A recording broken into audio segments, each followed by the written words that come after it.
from the Homestead Act to the GI Bill, targeted by redlining, denied the ability to build generational wealth because of policy violence, and so we borrow and default at higher rates. I woke up this morning, family, with a lot on my mind. But when we start with the people, the policy is clear. The people demand and deserve student debt cancellation. Student debt cancellation will change and save lives. That is why President Biden took action. He heeded the calls of all those gathered here today. He was responsive to the needs of this movement, mobilizing on behalf of the needs of the people. Burdened by unjust and egregious student loan debt. With the stroke of a pen and clear legal authority, he responded. He canceled student debt. But callous and spiteful Republican officials, disconnected from the hardship of everyday folks who are burdened by this debt, those Republican officials and corporate interests across our nation just couldn't lead well enough alone. They saw the transformative power of folks from every walk of life, unburdened by student debt, and instead, they chose obstruction. Well, I'm firmly on the side of the people, and I fundamentally believe it was taught by my activist mother, may she rest in peace and power, that the power of the people is always greater. Greater than the people in power. Greater than special interests. Greater than a broken Supreme Court. Now, movement family, we build a relationship on honesty, so I'm going to keep it 100. The court knows President Biden has the legal authority to cancel student debt. And they have a clear and simple choice here. Uphold the law, and we can call it a day. But this court has let us down before, overturning and obstructing the will of the people. This court has been weaponized. This court has torn away our fundamental rights. But by hell or high water, we are going to get you the student debt cancellation that President Biden promised. Like millions of black borrowers denied the ability to build generational wealth, I know the burden of student loan debt. I know what it is to land in default when your family is tripped up on economic hard times. And I want to talk about the shame that many borrowers carry. I'm beyond grateful to each of you who shared your story to make the case for national student debt cancellation. But let me be clear, the shame was never yours to carry. The only shame is that this nation has burdened families with this crushing debt, but we changed that. With the flick of a pen, President Biden took decisive and historic action, and 43 million people stand to benefit from this relief. I won't say forgiveness because the shame is not yours, and you don't need to be forgiven anything. 43 million borrowers stand to benefit from this relief, and 1 in 4 black borrowers to have their debt zeroed out. He used the clear legal authority that Congress gave him. He moved to change and save lives. So we're not letting up. We will not stand. We will stand behind the president's legal authority. We will stand up against any bad actors that try to mislead a single borrower out of the relief you demand and deserve. This is the type of transformative policy that sends ripples forward for generations. We will give the people the relief they demand and deserve. Come hell or high water, we will cancel student debt.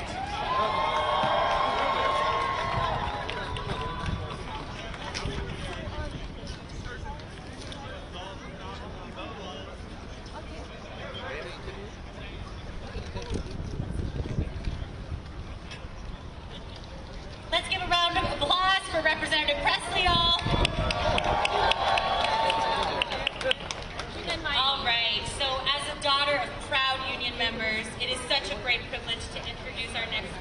we've got Randi Weingarten, President of the American Federation of Teachers.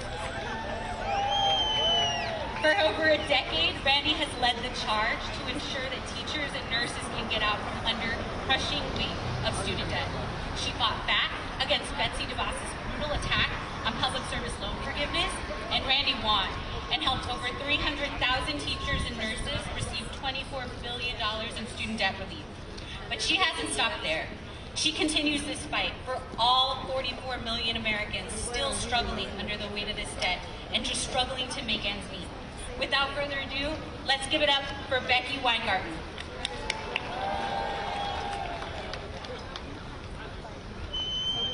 Are you ready to cancel student debt?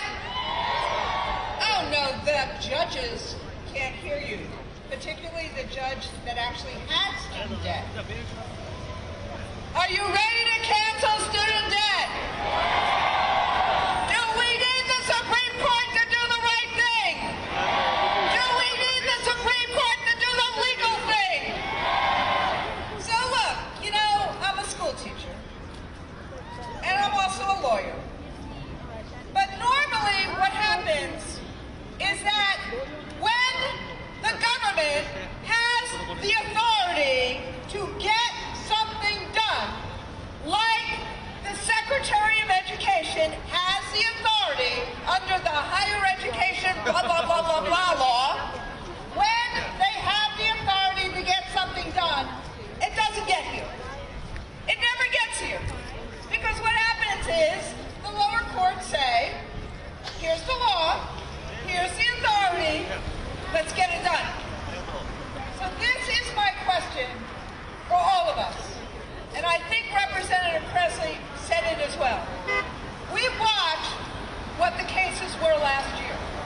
So we're here outside, but we are wondering, is the Supreme Court going to follow the law, or is the Supreme Court going to follow corporate interests? And I know we're wondering that.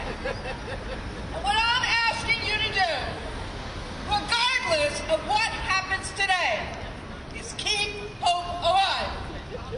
We know, and we say, remember I said I'm a school teacher, we've said to young adults, and there are many here, I love all these caps, we've said to young adults over and over and over again, go to college, go to college, go to college, go to college.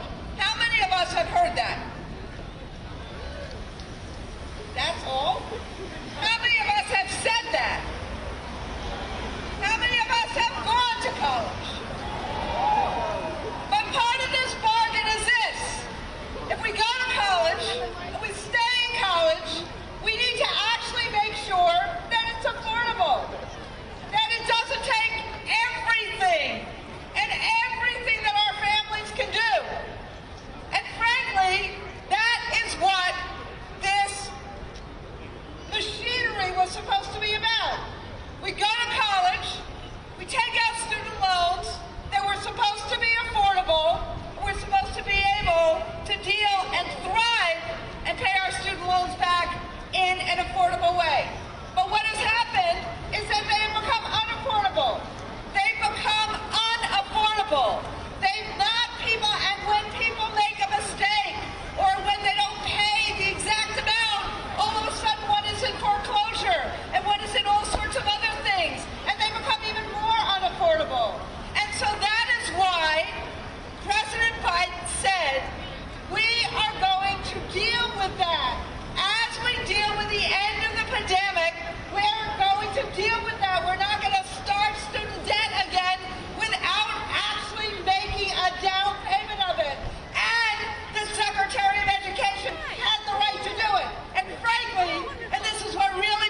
teachers.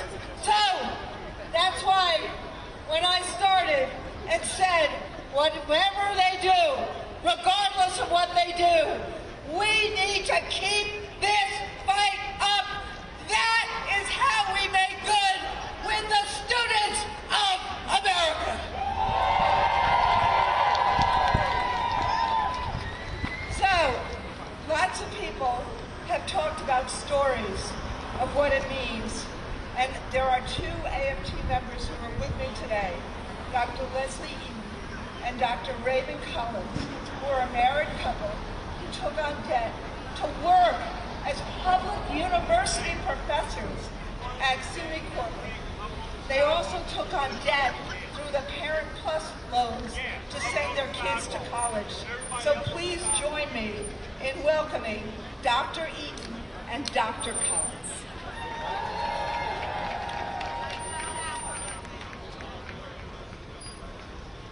I'm Dr. Collins. This is Dr. Eaton. First of all, I want to thank the organizers of this rally for inviting us to tell our stories. That's what we're going to do. I'm going to go first, and Leslie will correct me. I'm blessed to be here. I'm proud to be American dream. My 30s as a college dropout, I realized my life was a journey, so I decided to go back to college. And I eventually met Leslie there, who was doing the same thing. With the help of student loans, that gave me to finish our undergraduate and graduate degrees and become professors. And then when we wanted to start our careers, we were lucky to get a job at a public university in Central New York. My students aren't rich. Most of them come from middle class and working class families. Their families borrow money so they can pursue careers as social workers, teachers, counselors, and they work hard. Many of my colleagues at the college who are teaching those kids are in the same shape we were in terms of student debt, trying to figure out how to pay their own loans off. I paid for years. I paid on my loans, and the balances never seemed to go down. I was really tickled when they announced the public service loan, but I didn't qualify to do my payments for the county because I was put in the wrong plan. And they told me that to get in the right plan, we would double my payments, and frankly, we couldn't afford it. And my kids grew up and were ready for college, and we had to start borrowing money again for their loans. So we just were getting terrified about it at the time. Last year, under the public service waiver program, I was able to get my loans paid off and frankly, my plus loans for my kids. I'm blessed, and I think they figured I'd already paid on it twice as long as the 10-year program would supply. I'm here to speak for all the people, all my students, and all my colleagues and their parents who aren't so fortunate. They were promised, and several speakers have said, they were promised if they went to college and if they worked hard, they could pursue their dreams. But when you put people in decades of crippling debt, that's a broken promise. So I'm going to ask you to speak out for student debt relief, and let's make sure they promise to fulfill.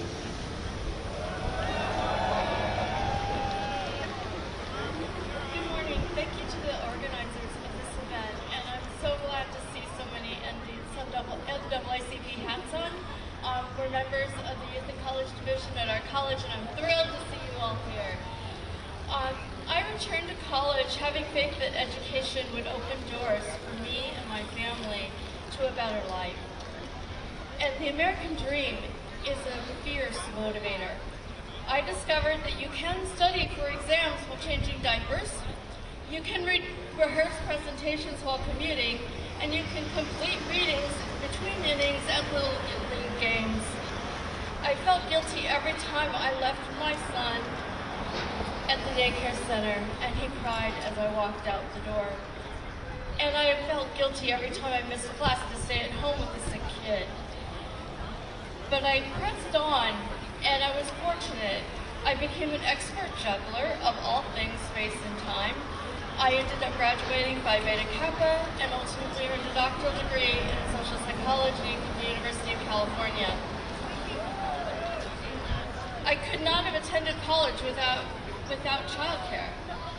Regardless of the fact that our student loan system does not recognize childcare as a cost of attending college, it was definitely a cost for me to attend college, and it might be for some of you, because 1 in 5 today, 1 in 5 college students are parents also, just like I was.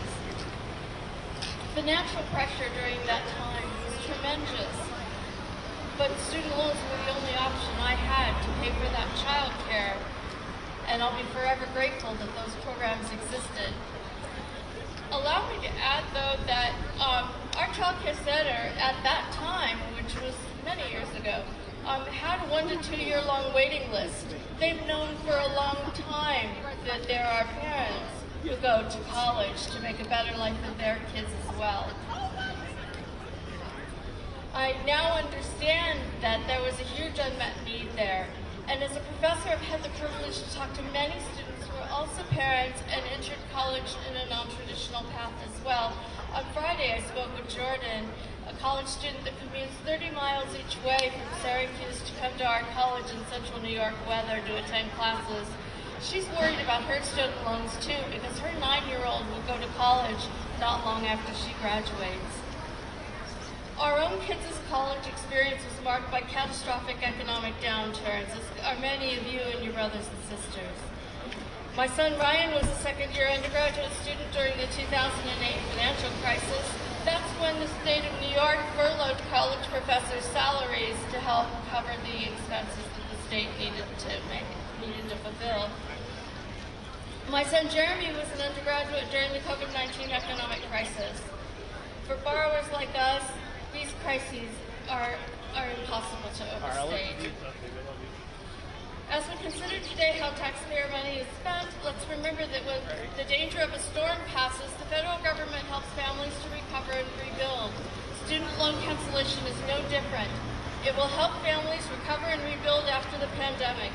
It will help protect borrowers from falling back into economic distress.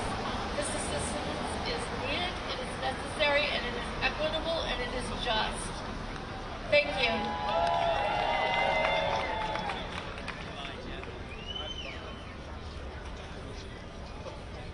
Hey, y'all, let's give it up for Dr. Collings and Dr. Eaton and Randi Weingarten.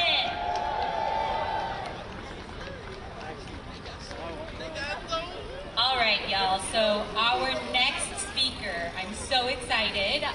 We are getting to hear from Representative Maxwell Frost, who also joined folks last night in the pouring rain to show his solidarity. So Representative Frost is the first Gen Z member of Congress and knows all too well the economic insecurity that comes with student debt. So everyone, come on, let's give a very warm welcome to Congressman Frost. How's everybody doing? How's everybody doing? No justice! No justice! No justice!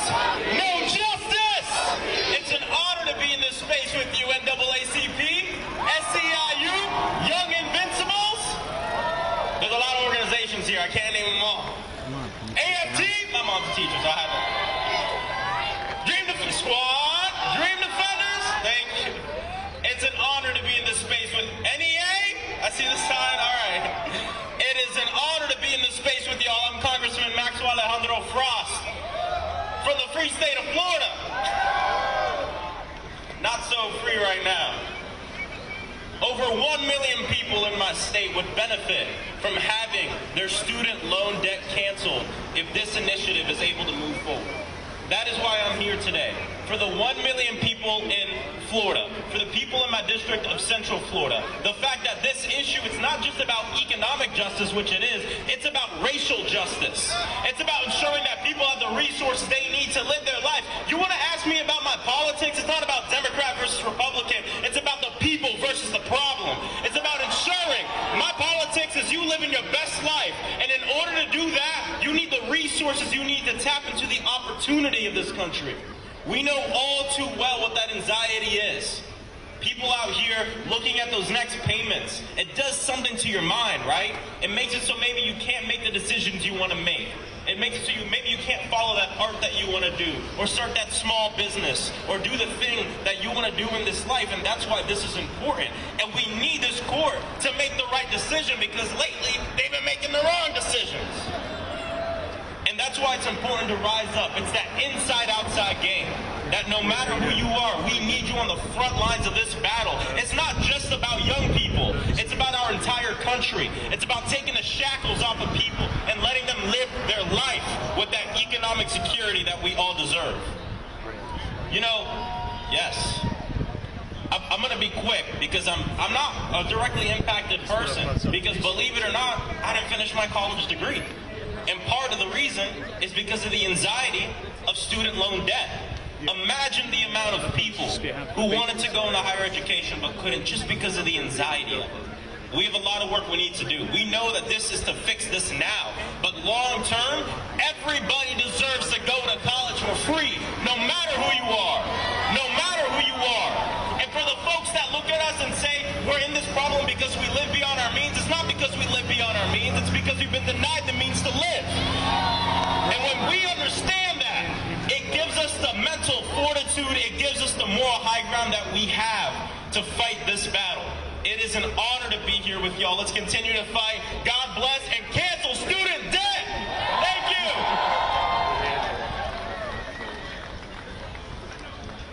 Get up for Congressman Frost. All right, y'all. So our next speaker is Jerica Richardson. Jerica is Senior Vice President for Equitable Justice and Strategic Initiatives at the National Urban League, where she leads the charge to protect civil rights and secure economic power for Black and brown folks through policy change. Jerica is passionate about student debt relief in particular because she knows the disproportionate harm student debt has on borrowers of color, especially Black women and low-income folks. So let's give it up for Jerica.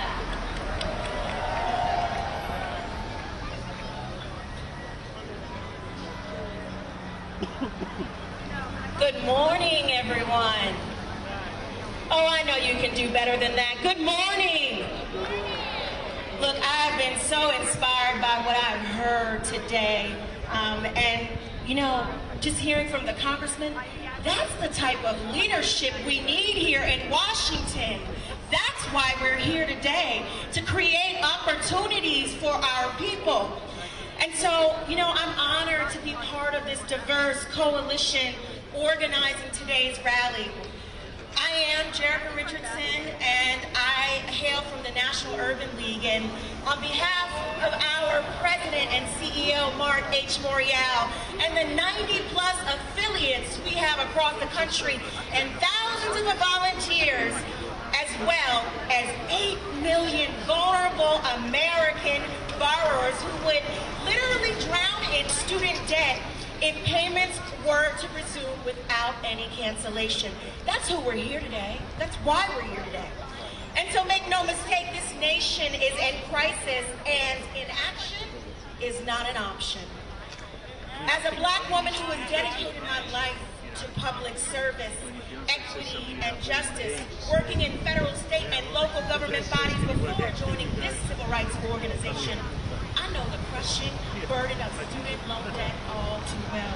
You see, like many Black people and others from marginalized communities, I was taught that in the absence of privilege and generational wealth, higher education was the pathway to helping my people and to achieving the American dream. So let's look at the numbers. Black borrowers are among the groups most negatively impacted by student loans. Black women are the most likely of any gender group to have student loan debt. Roughly 1 in 4 Black women like myself have student debt compared to 1 in 8 white men.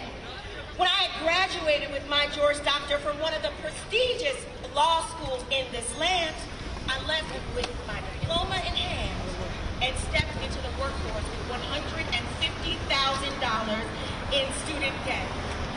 So let me tell you, for 15 years, I struggled to keep my head above water, to pay off this debt and all the interest that accrued. And I'll tell you what happens when one's dreams are deferred because of student loan debt. You feel paralyzed and put off many things like buying a house, getting married, starting a family or a business, to avoid falling into deeper debt. And look, thankfully, the Biden administration's actions during the pandemic in implementing the public service loan forgiveness waiver addressed years of bureaucracy, simplify the qualifications for Americans who pursue careers in public service, and free me from the remaining shackles of my student loan debt. So my then fiance and I bought a home, got married, and we are starting our family. That's what happens if we continue to fight for this today. We must cancel student loan debt.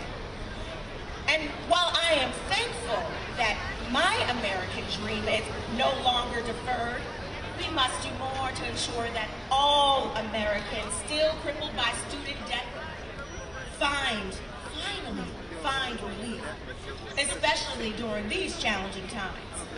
So to the scores of politicians and business owners, and even the plaintiff in today's case, who have sought to deny hardworking borrowers relief despite happily and personally benefiting from similar emergency relief efforts like PPP loan forgiveness plan, your hypocrisy is glaringly on display and will not be forgotten. Folks, we can't sit idly by and watch the promise of America fade away for those who have worked so hard to achieve their dreams after skyrocketing tuition, predatory lending, for-profit schools taking advantage of students, and government bureaucracy. So we will not wait. Now is the time to help Americans achieve the middle class that they have worked for by what? Canceling student debt. So in closing, I urge the nation's highest court to uphold the will of the American people and affirm this legal measure for student debt relief. The time to act is now. Cancel student debt. Cancel student debt. Cancel student debt. Cancel student debt. Thank you.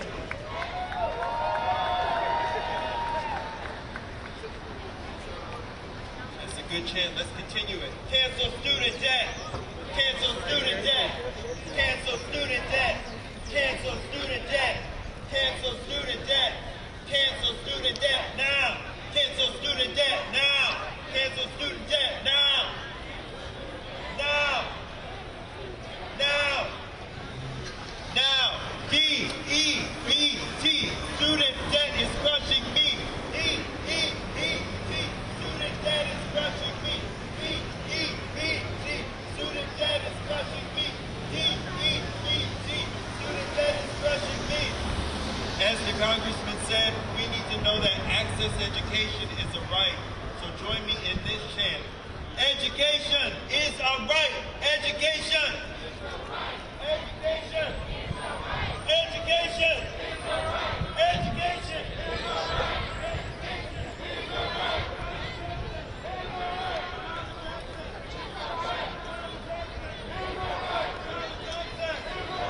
College access. Education. Education. Education. Education. Education. Education.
for Maddie Clifford.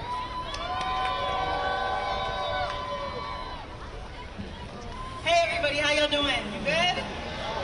I'm so happy to be here. Thank you so much for having me. So my name is Maddie Clifford. I'm a writer, I'm a musician, and I'm an organizer with the Debt Collective. And we're the nation's first debtors union. Okay, look us up, Strike Debt on Twitter. Plug. So in the past, if you would have asked me what it's like to be $120,000 in student debt, I would have told you that it's almost like having an anchor, dragging me into despair and shame and loneliness. I moved in the world differently because of my debt. See, people who are debt-free don't really understand, right? It's different. And this really impacted the way I showed up in my community and as a teacher, having this debt. But everything changed when I started to organize. Through research, through conversations, and through collective action, my individual debt experience began to unravel from one of isolation to one of connectivity. First of all, there are 45 million of us. Let me say it again, there are 45 million of us. 2/3 of student debt is held by women. Just think about that for a second. And Black women are disproportionately burdened by student loan debt. Because Black families have been systematically barred from building generational wealth in this country, we end up paying more for college. But the gender wage gap also limits our chances of earning as much as our white counterparts. We literally pay more for the same degree. More. That is called a poverty tax.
seated. We'll hear argument first this morning in case 22-506, Biden versus Nebraska. General Prelogar. Mr. Chief Justice, and may it please the court. COVID-19 is the most devastating pandemic in our nation's history, and it has caused enormous disruption and economic distress. Over the past 3 years, millions of Americans have struggled to pay rent, utilities, food, and many have been unable to pay their debts. To head off immediate harm for student loan borrowers, 2 secretaries across 2 administrations invoked the HEROES Act to suspend interest and payment obligations for all Americans with federally held loans. But if that forbearance ends without further relief, it's undisputed that defaults and delinquencies will surge above pre-pandemic levels. So Secretary Cardona again invoked the HEROES Act to provide a measure of loan forgiveness to ensure that this unprecedented pandemic does not leave borrowers worse off in relation to their student loans. The states ask this court to deny that vital relief to millions of Americans, but they lack standing to seek that result. They principally assert harm to a separate legal person, Mohila, that could sue in its own name but has chosen not to do so. And the states' asserted harms to their tax revenues are self-inflicted and indirect. The states' bare disagreement with this policy is not the sort of concrete injury that Article 3 demands. On the merits, the states say the act doesn't authorize the secretary to ever forgive loan principal, but the secretary's interpretation of this text is not just a plausible reading, it's the best reading. Congress expressly authorized the Secretary to waive or modify any Title IV provision in emergencies to provide financial relief to borrowers. Loan forgiveness is a paradigmatic form of debt relief, and the Secretary acted within the heartland of his authority and in line with the central purpose of the HEROES Act in providing that relief here. To apply the major questions doctrine to override that clear text would deny borrowers critical relief that Congress authorized and the Secretary deemed essential. I welcome the court's questions. General, is this a waiver or is it a modification? It's both a waiver and a modification, Justice Thomas. This appears at JA 261. That was the decision document that the Secretary signed where he said, I hereby issue waivers and modifications of multiple provisions under Title IV of the Student Loan Program. And then that language was repeated in the Federal Register notice that actually implemented that program and constitutes the final agency action that the states are challenging here. Well, could you explain then, in other provisions, there is express language as to cancellation, and of course there isn't here. So would you take a minute to explain how a waiver or modification amounts to a waiver, to a cancellation? Of course. So the Secretary identified various provisions in Title IV that govern the terms and conditions of student loans and also govern discharge and cancellation in other circumstances, as your question suggested. And I think the straightforward way to think about how the verbs map on to the Secretary's action is that he waived elements of those provisions that contain eligibility requirements for discharge and cancellation that are inapplicable under this program, and then modified the provisions to contain the limitations that he had announced as part and parcel of announcing this loan forgiveness. Now, you had suggested that there's no express statement in the HEROES Act to discharge loan principal, and that's true, but the relevant and operative language here is the provision that says the Secretary is empowered to waive or modify any Title IV provision. And so the HEROES Act isn't enumerating any of the various forms of relief that have long been authorized and implemented under this statute. I don't think anything can be read into the fact that there's no express reference to particular forms of relief because Congress was trying to broadly cover the field and ensure that the Secretary had the tools to respond to the national emergency with whatever relief might be necessitated.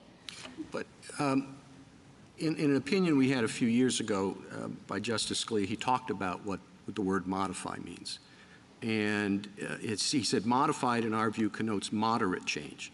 He said it might be good English to say that the French Revolution modified the status of the French nobility, but only because there's a figure of speech called understatement and a literary device known as sarcasm. We're talking about $500 billion and 43 million Americans. How does that fit under the normal understanding of modifying? So of course I recognize that in MCI, Justice Scalia's opinion adopted a narrower understanding of that term, but I don't read that opinion to set forth a universal meaning of modify no matter the statutory context. And here of course we have a broader phrase, waive or modify. It's undisputed and the states aren't contesting that the ordinary meaning of waive means to eliminate an obligation in its entirety. And I think if you look at that phrase in the context of this statute, that means that modify has to mean making a change up to the point of wholesale elimination. It would be really strange for Congress to say you can eliminate obligations altogether or tweak them just the littlest bit, but you can't do anything in between. Well, but it's waive particular regulatory or statutory provisions. That's right. That to me suggests a much more focused use of the word. Well, it's waive or modify paired with the authority to do that with respect to any Title IV provision. So I think that is the... It doesn't say waive, modify or waive loan balances. That's true, but it's very clear that under the Title IV provisions that are expressly referenced in the statute, things like repayment obligations, cancellation, discharge are core features of the program and obvious candidates for waiver in a statute, the central purpose of which is to provide debt relief to borrowers. You know, Congress itself has provided for loan discharge in other circumstances in response to borrower hardship. It's included provisions in the Higher Education Act for bankruptcy, for example, or for total disability or school closure, other kinds of hardships. And so it couldn't have surprised Congress one bit that in response to hardship posed by a national emergency, the Secretary might consider similarly providing discharge if that's what it takes to make sure borrowers don't default. You think because there's a provision to allow waiver when your school closes, that because of that Congress shouldn't have been surprised when $500 billion is wiped off the books? Well, I think it demonstrates that in a statute that's centrally focused on providing financial relief, that terminology should be given its plain meaning, and Congress could have anticipated that in a particular situation, you might expect that the way that you need to ameliorate the borrower harm is through loan forgiveness. And Mr. Chief Justice, maybe I can just use an example drawn from the initial context of promulgation of this statutory relief. It was initially a bill that was limited just to helping service members who were fighting in wars. And think about an example of a service member who goes off to war, and you can provide HEROES Act relief to ensure that the service member doesn't have to pay down the loan while the term of service. But if something were to happen that left that service member worse off because of his service, say a disability that doesn't qualify for total discharge, it makes perfect sense to think that Congress would have expected that the Secretary would have authority under this act to make the service member whole and to ensure, just as the plain language suggests, that that service member isn't going to be left worse off because of the circumstance that prompted his service in the first place. And so there's that first order question of whether you can ever do any debt discharge. And I think in that context, it's perfectly sensible to read this language to authorize that. General, the amount at issue, the Chief mentioned the $250 billion or the $500 billion. How do you deal with that? Because that seems to favor the argument that this is a major question. Yes, Justice Sotomayor. So of course we acknowledge that this is an economically significant action, but I think that that can't possibly be the sole measure for triggering application of the major questions doctrine. In prior cases, the court has pointed to economic and political significance, but it's also reviewed a litany of additional factors that have demonstrated that based on common sense understandings of how Congress is likely to legislate, the agency is claiming extravagant regulatory authority that it doesn't actually have. And I think if the court were to just look at costs alone, it would take the major questions doctrine outside of that extraordinary case, because national policies these days frequently do involve more substantial costs or trigger political controversy. Here, we think that there are any number of additional factors that demonstrate that this does not fit the major questions paradigm. And the first thing I would point to is that this is not an assertion of regulatory authority at all. This is the administration of a benefits program. And the court in prior cases has recognized that using common sense interpretations of understanding how Congress would legislate, Congress might pause before empowering the executive to engage in extravagant regulation with the corresponding cost to individual liberty interests. But in the context of a benefits program, there's not that same reason to hesitate about what Congress might have intended, because it's perfectly logical for Congress to broadly empower the executive to provide benefits, especially in a crisis situation or an emergency like we've seen with COVID-19. General, let's say that nobody in Congress was aware that there is such a thing in our case law called the major questions doctrine. So put that out of their minds. And you simply polled every member of Congress and asked that person whether in the ordinary sense of the term they would regard what the government proposes to do with student loans as a major question or something other than a major question. Well, I certainly acknowledge that in a colloquial sense, you could characterize this as a major policy. We're not disputing that point. But again, I think that that applies to any number of actions that the government might take, and especially in the context of benefits programs, where just based on the size of those programs and the number of individuals affected, the costs can frequently run into the billions of dollars. So Is there any conceptual reason why the major questions doctrine should apply to most regulatory matters, but not to benefits programs? The reason we think it shouldn't apply in the same way to benefits programs is because it doesn't involve that corresponding trade-off on individual liberty interests.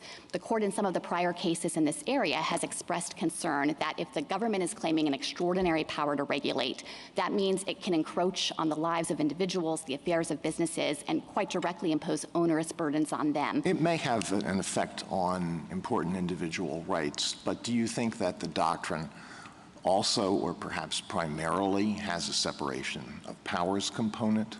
Yes, of course I recognize the court has grounded it in the separation of powers, but I think that that cuts in favor of the distinction that we're trying to make. Because if the court were to apply major questions in this benefits context, even in a circumstance where you might think Congress could quite reasonably want to legislate broadly, then it would have the effect of potentially overriding Congress's intent, contrary to the same kind of separation of powers principles the court has focused on in prior cases. I don't understand why it would undermine Congress's intent to a greater extent in that context. But drawing a distinction between benefits programs and other programs seems to presume that when it comes to the administration of benefits programs, $1 trillion here, $1 trillion there doesn't really make that much difference to Congress. That doesn't seem very sensible. Of course, I acknowledge that there can be substantial costs associated with benefits programs, but I guess the reason I'm pressing on this distinction is because I'm trying to think through, what is Congress supposed to do when it wants to empower the executive? Isn't the question, looking at this program and looking at this question, is this the sort of thing that Congress is likely to address expressly or through a contestable interpretation of some statutory language?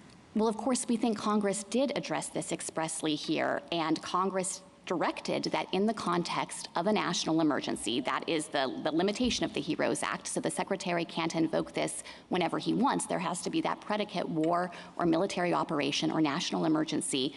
In that context, in line with Congress's limitations on who can count as an affected individual by that an emergency, in line with the purposes that relief has to serve, Congress said you can waive or modify any Title IV provision in order to get relief to borrowers. And Justice Alito, I would point to the forbearance policy that's been in place for the prior 3 years, put into place right at the beginning of the pandemic by then Secretary DeVos.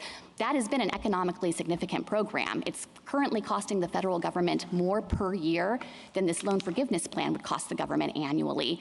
But I would argue that that is right in the heartland of what the HEROES Act aimed to do. It was critical relief that was rushed out at the beginning of this devastating pandemic to ensure that we didn't see spikes in delinquency and default across the nation. May I ask you a question about standing? So it's the case, isn't it, that if any party in either of these two cases has standing, then it would be permissible for us to reach the merits of the issue?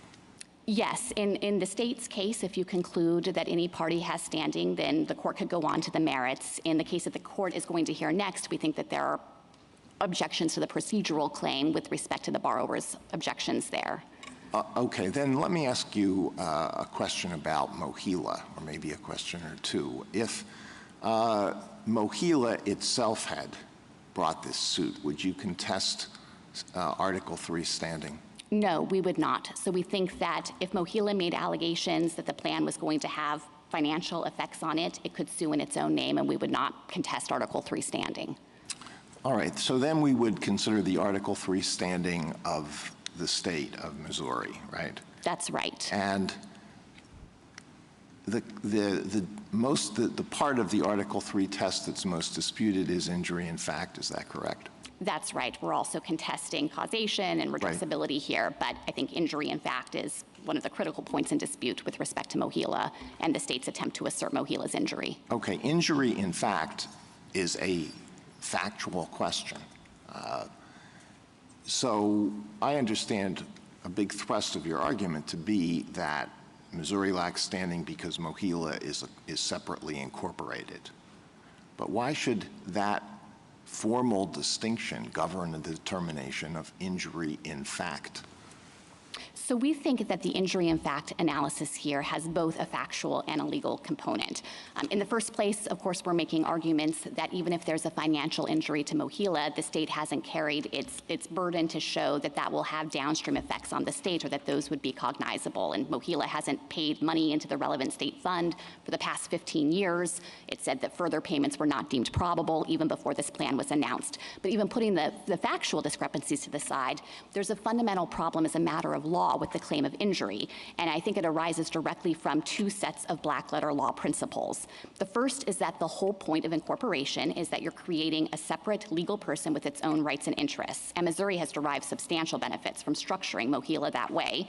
And the second is the basic Article 3 principle that a party has to come to court and assert her own rights and interests. Right. She can't invoke the interests of a third party. All of that is certainly true. You think that the fact that Mohila is incorporated is the end of the day. That's enough to defeat standing. We think, as a matter of first principles, yes, that this court has several times emphasized that when you have a separately incorporated instrumentality like that, the corporate separateness should be respected, and that serves what about LeBron and Amtrak?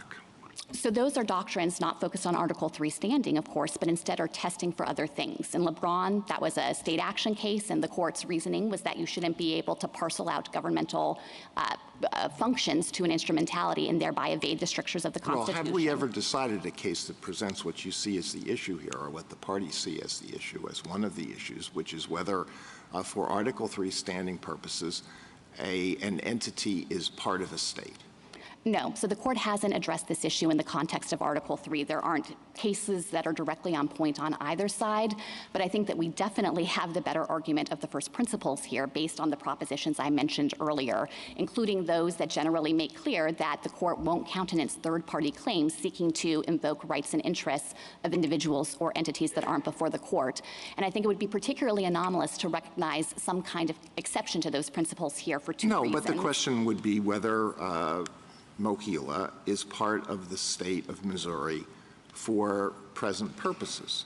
And where we're considering injury in fact, why should the test turn solely, or why should the lack of corporate status be a necessary element? Why shouldn't the test be something more like whether the relationship between this entity and the state of Missouri is such that an injury to Mohila will necessarily or presumptively be an injury to the state?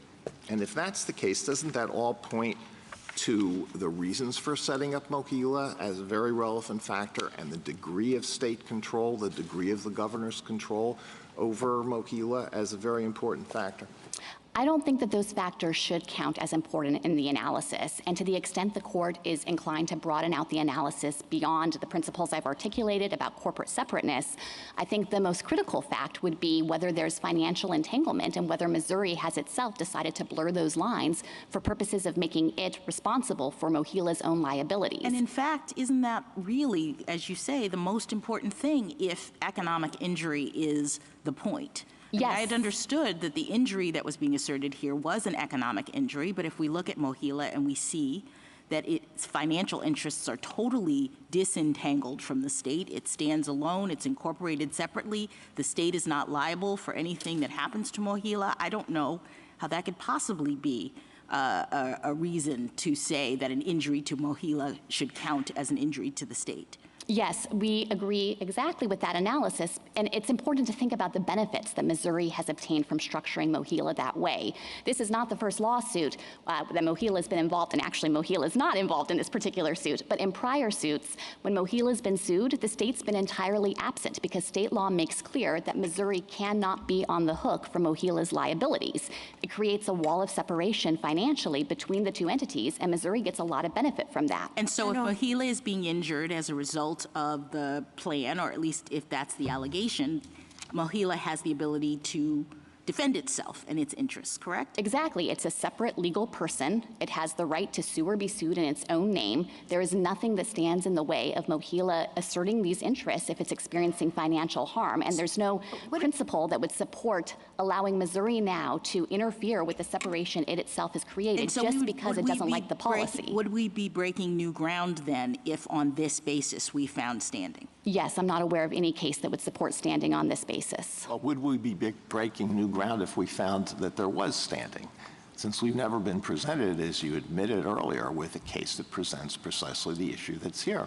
It's true that it's a new fact pattern, but I think that the court would be breaking new ground with respect to the general principles that it's asserted in third-party standing contexts. There, for example, one of the critical facts the court has highlighted is whether there's some impediment that would prevent the party whose rights and interests are implicated from pursuing its own claim. There is nothing like that here, and the court has never recognized a doctrine of third-party standing on facts like these. Do you have any understanding about why MOHELA isn't here? No, the only evidence in the record about MOHELA is that its involvement in this suit has been responding to sunshine law requests. I think it's possible that loan servicers have sunshine law requests brought by the state. So Missouri served sunshine law requests on MOHELA to get information about its finances. Because MOHELA was not giving over information voluntarily. That's correct. I think it just reinforces the sense that there was separation here between the state and this instrumentality. If I had to speculate, I think that loan servicers during the course of the forbearance policy have seen some of their servicing fees be reduced in light of that policy, and it's possible that they are waiting for forbearance to lift so that they can start collecting those fees again, and that might be a possible reason why they made the judgment that they don't want to stand in the way of this forgiveness policy, because it's a critical component of allowing payments to resume. Do you think there might be a dependent relationship between agencies like MOHELA and the federal government, since we're speculating about why they're not here? Well, certainly there are contractual relationships, yes. Can I ask you, I'm sorry. General, there was a Missouri case in 1979, Menorah Medical Center, with an agency much like MOHELA. And there, the Missouri Supreme Court said that that entity was not the state. States are free to organize themselves and structure themselves in any way they want, correct? Correct, yes. And it would be odd for us to have a state say, we're creating a corporation, we're not going to be responsible for its debts, we're not going to be responsible for any of its contracts, we're not going to be responsible for anything it does financially. And the state itself says, this is not the state, it's an independent corporation, and we're going to say instead that it is the state, correct? Yes, I think that it would be really anomalous to override the separation that Missouri itself created between it and MOHELA in the context of this case. Or to override its own state Supreme Court's decision that it is not the state. Yes, that's correct. General, I'm thinking of an Arkansas versus Texas. It was significant in that case that Arkansas owned the land of the university. So it does seem that Missouri has created the separateness with respect to the liabilities of MOHELA.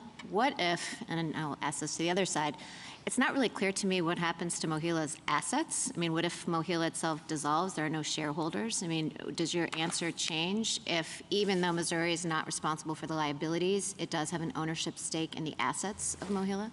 I think it's clear under state law, Justice Barrett, that Missouri doesn't have that kind of ownership interest in the assets of MOHELA. And I would point in particular to Missouri Revised Statute 173.410. This is the provision that makes clear that Missouri cannot take the assets of MOHELA and appropriate them. They don't go into the general treasury. It makes clear instead that those assets are under MOHELA's exclusive control. So I think as a matter of state law here, we don't have anything like the Arkansas case that you just referenced.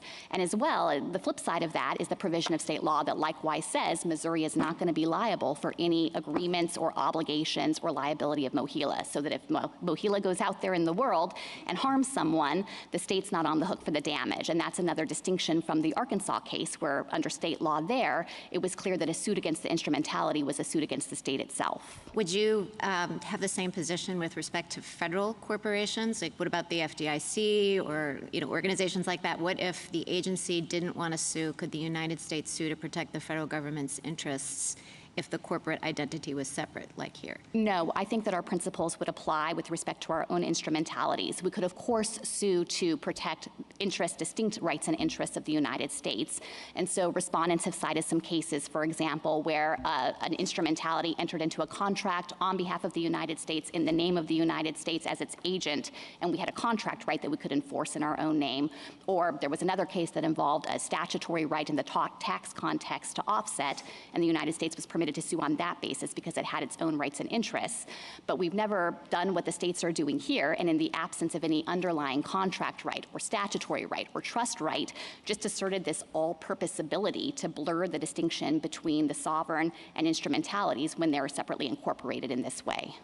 Thank you. Thank you, General. I just have a question on the major questions doctrine, and I wanted just a little bit background for why I want to get your views on how it applies. You're arguing here that no notice and comment proceeding was required before the action taken on the $500 billion of loans, and that because of your view that the President can act unilaterally, that there was no role for Congress to play in this either. And at least in this case, given your view of standing, there's no role for us to play in this either. Now, we take very seriously the idea of separation of powers, and that power should be divided to prevent its abuse, and there are many procedural niceties that have to be followed for the same purpose. The case reminds me of the one we had a few years ago under a different administration, where the administration tried, acting on its own, to cancel the Dreamers program, and we blocked that effort. And I just wonder, given the posture of the case and given our historic concern about separation of powers, you would recognize at least that this is a case that presents extraordinarily serious, important issues about the role of Congress and about the role that we should exercise in scrutinizing that? Significant enough that the major questions doctrine ought to be considered implicated? Well, Mr. Chief Justice, let me try to respond to the concerns about both the role for the judiciary and the role for Congress here. We are not suggesting that there's no role for the judiciary to play. It's that these plaintiffs are not proper plaintiffs in this case. Of course, the court is bound by Article 3, and as I acknowledged to Justice Alito, we think that loan servicers, for example, would have standing to challenge this plan. But the fact that the loan servicers haven't yet challenged to date doesn't provide a basis to overlook those fundamental Article 3 requirements and distort the meaning of how this court has previously articulated standing principles in a circumstance where the states can't otherwise demonstrate their standing to sue. With respect to the role for Congress, I think what's clear is, of course, we're recognizing that Congress could take additional action if it disapproves this plan. In fact, there were bills introduced to alter the text of the HEROES Act to specifically provide that the Secretary can't authorize loan discharge. Those bills didn't pass, but that's one role Congress can play. I think, though, that if the court is focused on trying to ensure that Congress's role in this process is respected, that just argues in favor of reading this text in line with what the plain language suggests. These are not words of limitation in the actual assertion of authority here. Waive or modify any Title IV provision. The states want this court to say Congress really only meant waive or modify some of the provisions, not all of them, not the central provisions that govern repayment and cancellation, when those would have been obvious candidates for waiver or modification in a loan discharge program. And if the court overrides that clear HEROES Act language here, I think that it could only thwart Congress's intent in this particular posture of ensuring that you have the tools, the Secretary has the tools he needs to take care of Americans in a national emergency situation. Well, whether Congress acted or not was a factor that we considered in the major questions doctrine, and the way we considered it is whether or not the issue that was before the court is something that had been seriously considered and debated and was a matter of political controversy before Congress. That certainly is the case here, right? That's right. We're not disputing that this is a politically significant action. But if you're not just a politically significant action, but one that has the attention of Congress. The fact that it hasn't acted under the major questions doctrine, but has considered the matter, we cited as support for the notion that maybe it should be one for Congress. If you're talking about this in the abstract, I think most casual observers would say if you're going to give up that much amount of money, if you're going to affect the obligations of that many Americans on a subject that's of great controversy, they would think that's something for Congress to act on. And if they haven't acted on it, then maybe that's a good lesson to say for the president or the administrative bureaucracy that maybe that's not something they should undertake on their own. Well, let me react to that in a couple of different ways, Mr. Chief Justice. First is to emphasize that the unenacted legislation that the states are pointing to here did not mirror the particulars of this plan. So I don't think it would be right to say that Congress has specifically focused on this plan and disapproved it. And if the court were to go down that road, I'd point again to the fact that there's legislative inaction on the other side of not amending the HEROES Act. But I would think that the court, as it usually does, would place more focus on enacted legislation. And here, during the pandemic, Congress enacted a provision of the American Rescue Plan that specifically anticipated and sought to facilitate a program of loan discharge by providing that it wouldn't be subject to federal taxation from 2021 to 2025. So I think that that congressional action actually carries more weight in the analysis. Thank you. Justice Thomas, anything further? Just briefly, there's some discussion in the briefs that going past with this provision or that modification or waiver, that this is in effect a cancellation of a debt. That's really what we're talking about.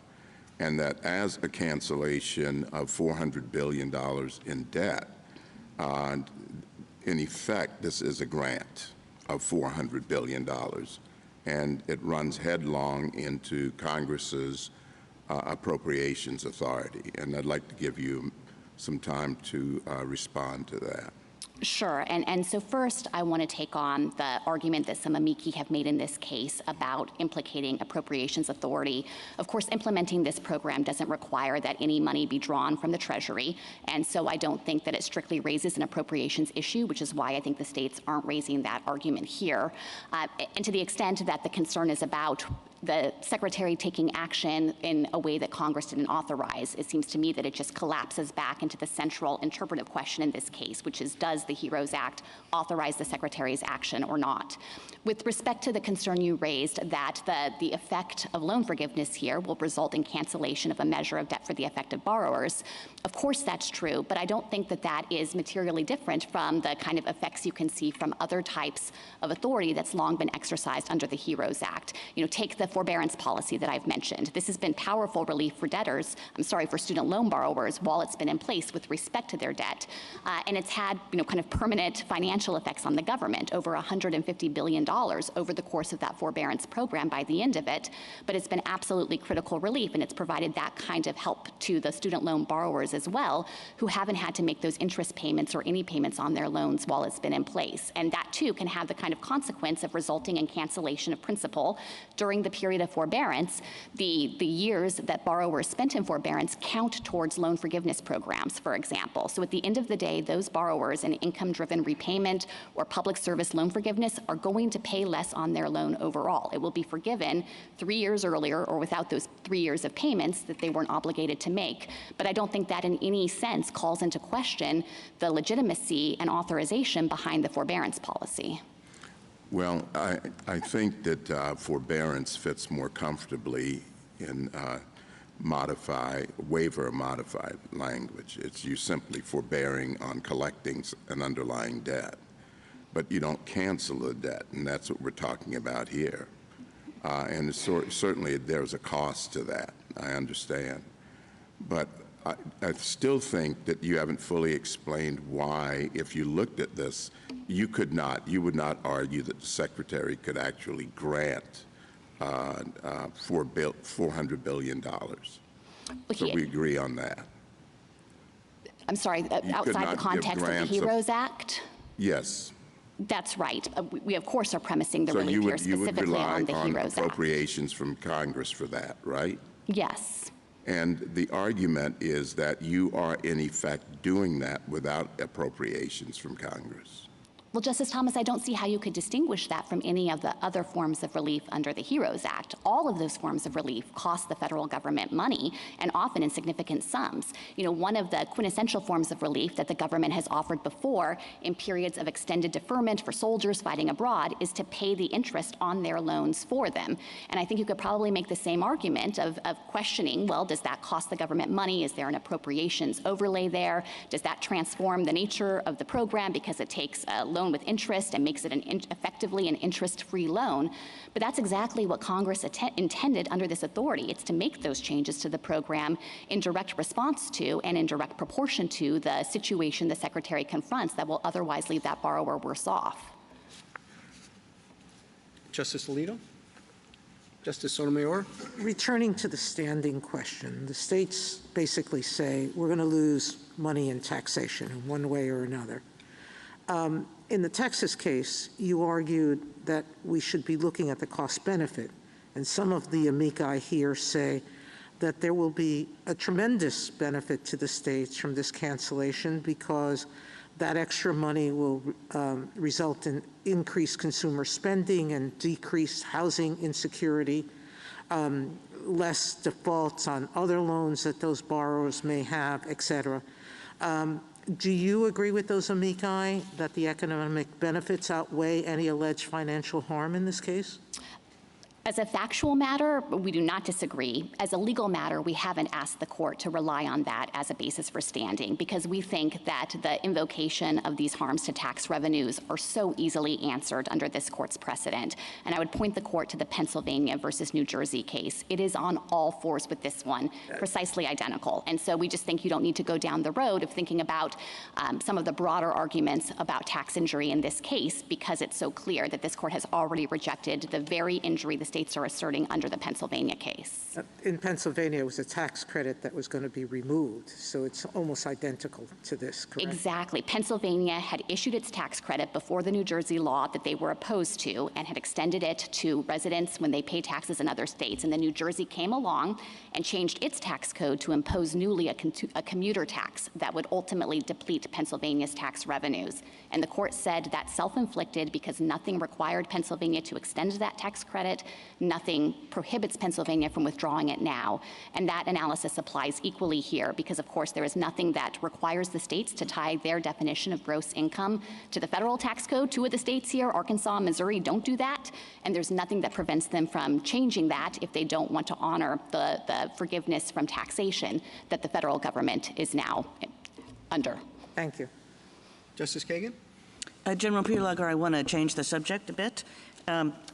Your friends on the state side and also the borrowers in the other case have a number of statutory arguments. They frame them as statutory arguments, saying this wasn't necessary under the terms of the statute, saying that it leaves borrowers better off, not worse off, again, pointing to statutory language, saying that, the borrowers at targets aren't worse off because of the pandemic.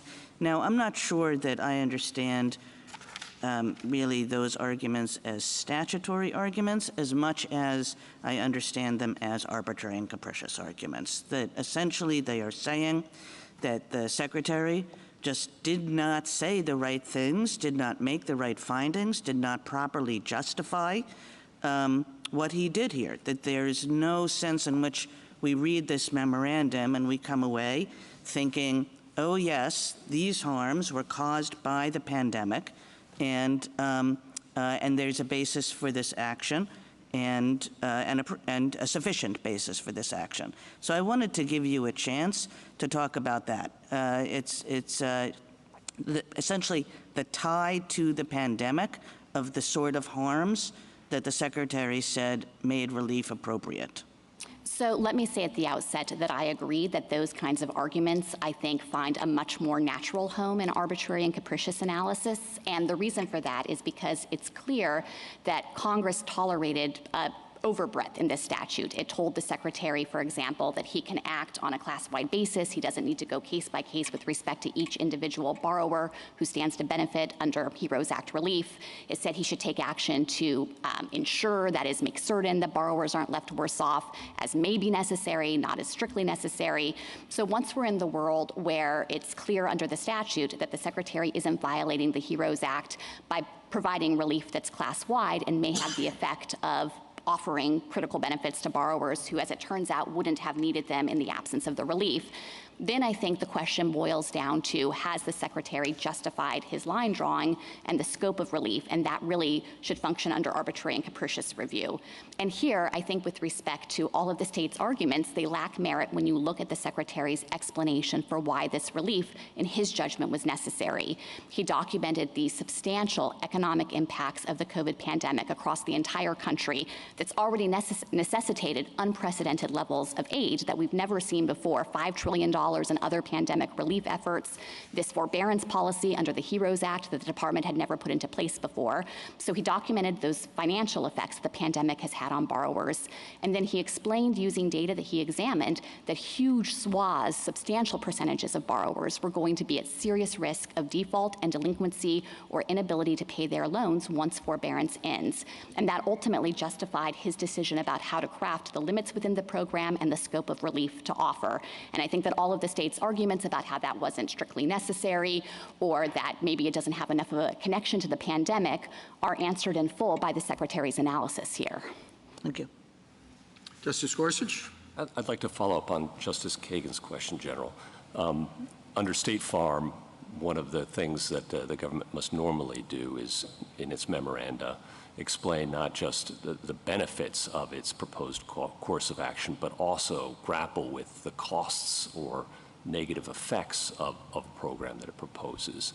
And your friends on the other side argue that that's another deficiency in the Secretary's memorandum. And I'd like to give you the chance to respond to that. Yes, of course. So I want to say at the outset that my friends are mistaken to suggest that the Secretary didn't even consider costs here. The department extensively modeled the costs associated with this program and submitted those cost estimates to OMB. I don't just mean the numbers, but generally the negative effects to the economy, to other persons, to people who don't have this opportunity for debt relief.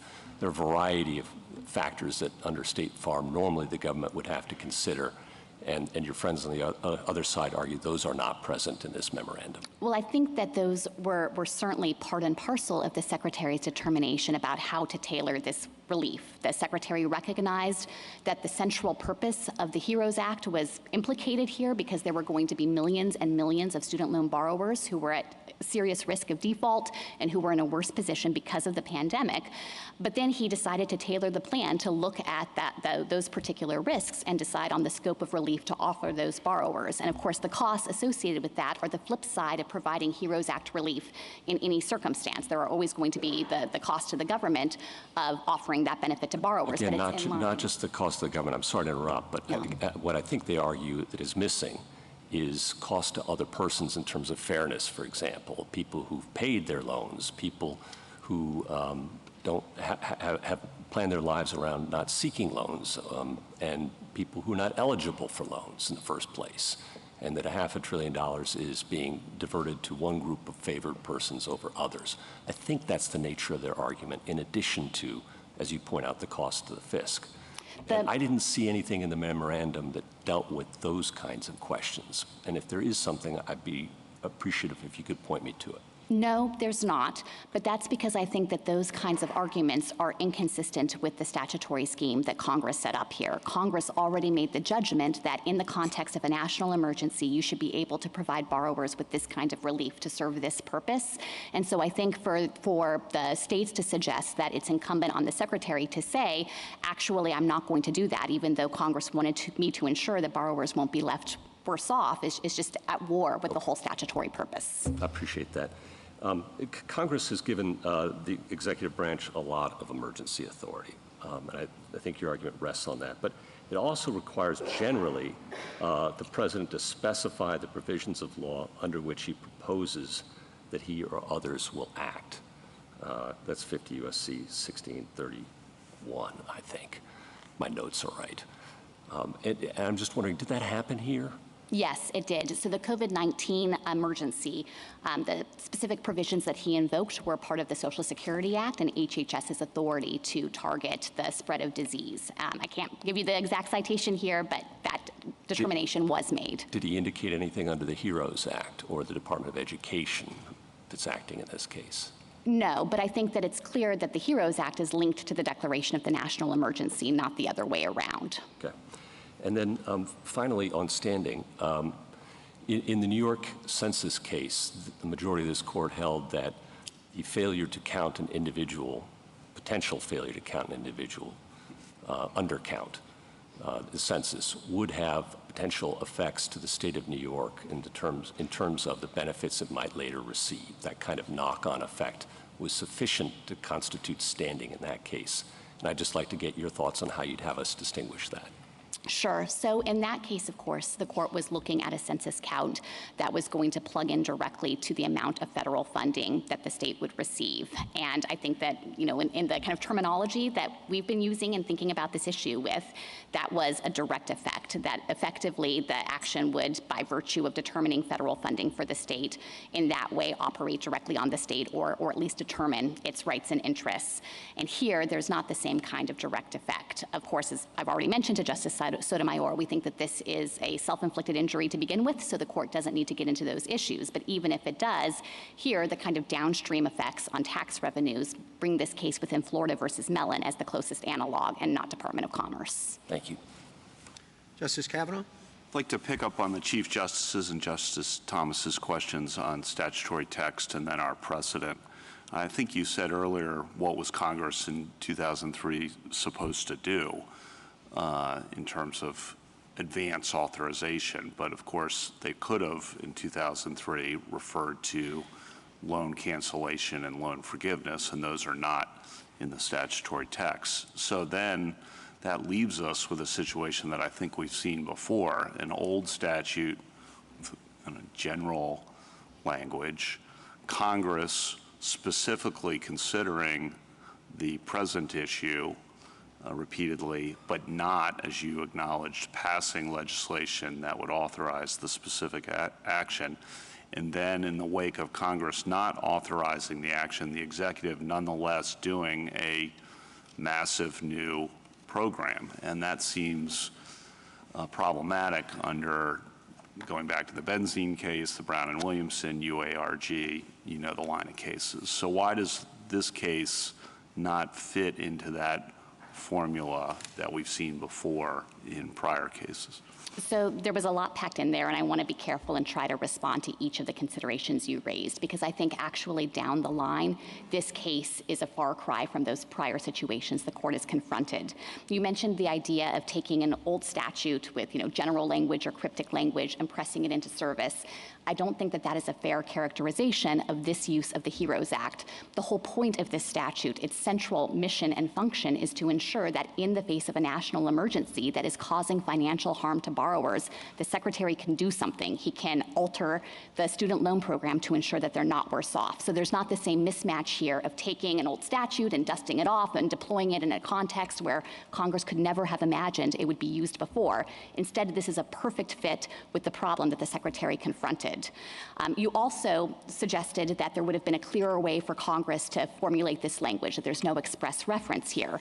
But I think that that doesn't carry a lot of significance in this context because, of course, Congress didn't enumerate any of the possible forms of relief under the HEROES Act. It says that the Secretary can consider waiving or modifying all Title IV provisions. And certainly, if there was an enumerated list, you might be able to draw inferences from that. But here, I think the opposite inference applies, that Congress wanted to cover the waterfront and ensure in advance that the Secretary had the tools, depending on whatever situation he confronted, to make sure that student loan borrowers weren't going to be left worse off. You mentioned the congressional inaction, and I think that it's true that I acknowledge that demonstrates that this is a politically significant issue. We have never contested that point. But there again, as I mentioned to the Chief Justice, we have inaction on both sides. Congress has not amended the HEROES Act and instead enacted the provision of the American Rescue Plan that anticipated this program in particular and facilitated it by ensuring that those discharges would not be subject to federal taxation. And then the other thing I would add, you did not put this in, but if you'll indulge me, this is not a situation where the Secretary is acting outside the heartland of his authority. In some of the cases that you've mentioned, you have concerns that the agency is acting outside the core of its domain, the CDC inserting itself in the landlord-tenant relationship, for example. But that's not what we have here. This is the student loan program. That falls within the wheelhouse of the Secretary of Education. He exercises comprehensive authority over that program. These are federal loans between the federal government and student loan borrowers. So this is a situation where the Secretary is really acting within the core of his expertise and his authority. Something else you said earlier was that we shouldn't necessarily apply that line of precedent in this situation because this is not a regulatory program but a benefits program.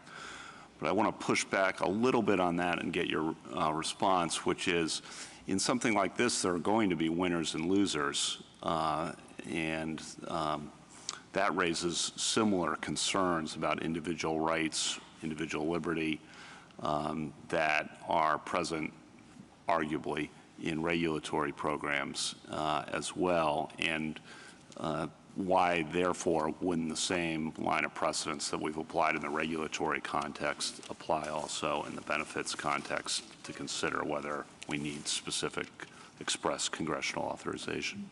Well, I think that at the very least, to the extent that there are those considerations that you referenced, they're not direct in the same way that expansive regulatory authority is. When you've got a government program that is, as the court has said before, constitutes extravagant regulatory authority, that takes an identifiable group of individuals or entities and directly imposes burdens or costs on them. And I think that there is a distinction with the benefit context when it comes to how Congress is likely to legislate and its general comfort level with broadly empowering the executive to provide benefits to Americans, especially in the context of an emergency situation. But even if you didn't think that benefits and regulation distinction should carry the day and be a bright line rule, at the very least, I think it should factor into the analysis when applying interpretive principles here and in looking at what Congress is doing. And as I had mentioned before, and would love to finish here, think about what Congress is supposed to do.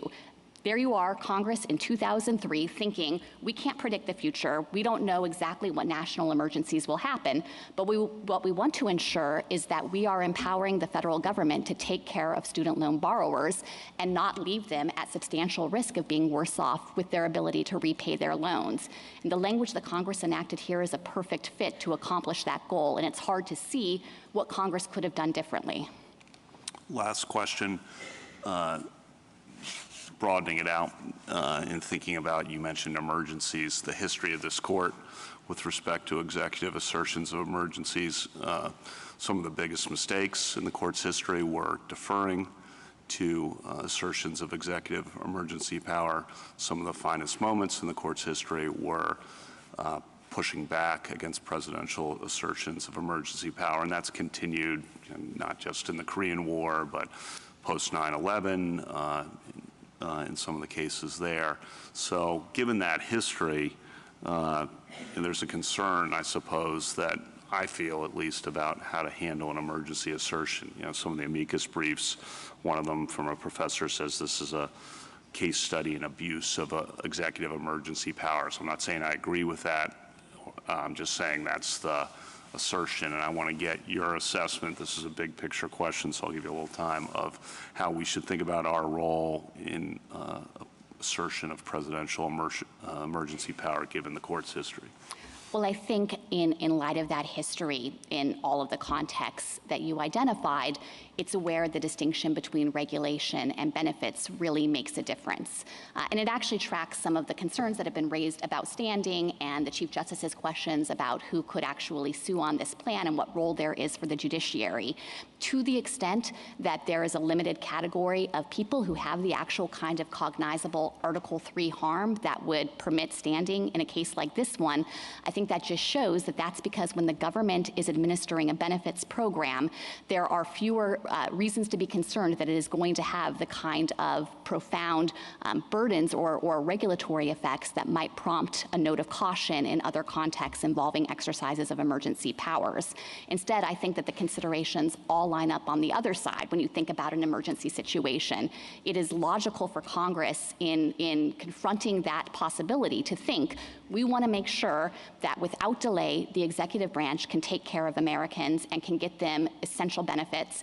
It did so here with language that has many other limitations, so we are not claiming just limitless authority for the federal government to do what it wants in an emergency. The HEROES Act limits the circumstances that can trigger the authority. It says who you can help.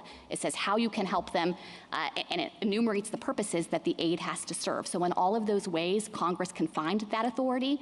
But in a circumstance like this one, where the Secretary has made the findings that without this critical relief for debtors, we are going to have a wave of default across the country with all of the negative consequences that has for borrowers, I think it is precisely the type of context where the executive should be able to implement those emergency powers. Thank you very much. Justice Barrett?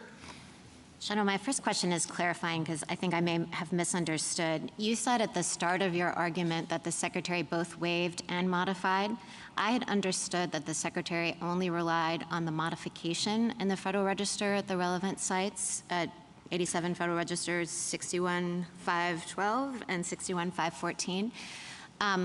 Is it in those same, did I just miss in there, did he also specifically say waive? So I understand where your confusion comes from, because at times in the Federal Register, he spoke of modifications, and then if you read down in the next paragraph, he said these waivers will. So I think he was treating these as both waivers and modifications, and the relevant decision memo specifically says, I hereby issue waivers and modifications of the relevant provisions of Title IV. That's at the site I gave earlier at JA 261, so I would look at that as well to understand what the Secretary was doing. Okay, and to be clear, and I think maybe some of the confusion is waivers. I guess when I saw that in the language, I thought he was using waiver as a synonym for cancellation there with respect to the underlying debt, the waiver of the obligation to pay back the principal. And just to be clear, waiver in the statute refers to waiving the statutory and regulatory provisions, not waiving the obligation to repay. That's correct. So if you kind of trace through the specific provisions that he invoked, they are statutory and regulatory provisions, and they establish the terms of the student loan program and then also deal with discharge and cancellation authority. And he said that he was issuing waivers and modifications of all of those provisions. And I think the right way to conceptualize this is that he was waiving the elements of the discharge and cancellation provisions that are inapplicable in this program that would limit eligibility to other contexts, and then modifying the provisions to bring it in line with this program and the student loan borrowers who are eligible for relief. So kind of like if you think of it as red penciling, both deleting and then adding back in, waiving, and then putting his own requirements in? That's right. And the states have suggested there was something improper about adding the requirements in, but the HEROES Act directs him to do this. That subsection B2 specifically says he has to publish the terms and conditions for the loan program that are going to apply in lieu of the waived and modified provisions. So there's nothing improper about the Secretary delineating how those waivers and modifications were going to operate. Okay. Next question is also a clarification because I want to be sure I understand your position on LeBron and the overlap potentially between when we're thinking about, are you acting as an arm of the government for purposes of, say, like in the Amtrak sense, are you bound by the First Amendment? And is Mohila part of the government of Missouri for purposes of standing? So could Mohila, say, deny loans to people on the basis of their race or their religion? Would the First Amendment bind Mohila? I think that Mohila likely would qualify as a state actor under the LeBron test, but I don't think that the LeBron test should in any way be controlling for Article III standing purposes. Well, why would that be? How can they be part of the government for purposes of the state action doctrine, but then not for purposes of standing? Either they are or they are not part of the government of Missouri, right? So we're certainly not disputing that they could be, that they're a public instrumentality, that they have governmental functions, and that's the kind of inquiry the court would engage in to determine whether they're brought within the state action doctrine. But one way to think about this is that the court, in trying to kind of analyze who's a state actor, has made clear that it would be inappropriate for a state to be able to separately incorporate an instrumentality, for example, and that way evade the strictures of the Constitution. There's kind of a good equitable reason to ensure that states can't thereby unbind themselves from the Bill of Rights with respect to fundamental rights of citizens. Here, I think all of the equitable considerations line up in precisely the opposite direction. We have a situation here where Missouri has benefited from the corporate separateness. It's ensured that it's not going to be responsible for Mohila's debts, and to now allow it to come in and blur that line and say, actually, you should just treat it and this separate corporation as one and the same, would actually produce the kind of inequity that the state action doctrine is guarding against. So two different buckets, three if you throw in sovereign immunity too. You'd say one test is for purposes of state action, another test for purposes of sovereign immunity, and another test for purposes of standing. That's right. And for sovereign immunity, I just want to be clear that we don't think Mohila actually qualifies as an arm of the state for sovereign immunity purposes, because there, one of the critical factors is whether a lawsuit against the instrumentality can get at the state treasury. And here, the financial separation makes clear that there is a strict wall and that Missouri is not going to be responsible for Mohila's debts. Lower courts have gone both directions on this, but we think that under this court's precedent, Mohila wouldn't qualify as an arm of the state. Even if it did, though, yes, we think that there is a different inquiry under Article 3. Okay, and now I just want to return to Justice Kagan's questions about whether we think about these as statutory arguments or arbitrary and capricious arguments. Some of these arguments about, are you leaving them worse off or better off? Specifically, I want to focus on the causation. It seems to me that the government's position must be that the HEROES Act permits but-for causation. It doesn't require proximate cause, because the Secretary's memo also refers to things like Russia's invasion of Ukraine and, inflation and other things that would, well, I mean, the invasion of Ukraine has nothing to do with COVID, but the other things that would have a more attenuated relationship to COVID. So is that your position? It would be a but-for? Yes, that is our position. We think that it should be but-for causation, and the states were challenging that below. They haven't actually revived those arguments here, and I don't understand them to be urging a different standard, or at least they haven't made that a central aspect of their arguments in the court. But would that bear on the question of whether this is a statutory interpretation question or not, whether this is within the Secretary's authority? I mean, below, the government took the position, too, that even in 10 years from now, it could forgive loans based on COVID if effects were lingering, right? No, the district court completely misunderstood that colloquy at oral argument. What government counsel said in that oral argument is if the national emergency is ongoing, if we are still in 10 years in the midst of a raging COVID pandemic and it's producing all of those same harms, he said it would be hard to fathom. And of course, we know that we are actually, as a nation, now working to recover from the pandemic. But in the counterfactual world, as he understood the hypothetical, he said the HEROES Act authority would continue to apply. We are not suggesting that you could have that kind of temporal attenuation from a national emergency and say that, ending today and going forward 10 years from now, you could point back to COVID in this time period as a basis for HEROES Act relief. But of course, we don't have anything like that. The Secretary acted now in the midst of the pandemic, and in recognition that it's time for the forbearance policy to end, but that is going to leave huge numbers of borrowers unable to pay their loans. That's very helpful. Thank you. Justice Jackson? Yes, I have two questions, one concrete and one big picture. The concrete question comes from a statement that you make in your reply brief about Mohila standing to earn offsetting fees. Can you spell out what those and by that I mean offsetting fees from the discharges, so that we aren't even really sure, what the net loss would be? Can you spell out a little bit more about those? Yes. So under the department's contracts with Mohila, Mohila receives fees for discharging accounts. And we were making the point that here, Missouri hasn't come forward with any allegations that Mohila will actually, sum total, suffer financial injury under this plan. This is all just in service of making the broader point that any financial effects downstream on the state here are attenuated and speculative. So we don't know really what the ultimate loss would be to Mohila, even if we believe that Mohila is part of the state. That's right. The states haven't offered any evidence in that regard to substantiate their assertion of standing. All right. And I also have a big picture question about standing. You've been arguing that standing here would be a reach if we were to, for example, find that Mohila somehow, losses to it count for the purpose of the state based on established standing principles. And what I've been mulling and wondering is whether the same concerns about the political significance of this case that the chief pointed to could be a reason for us to hold the line in terms of thinking about our standing doctrine and whether or not we should expand it in this area.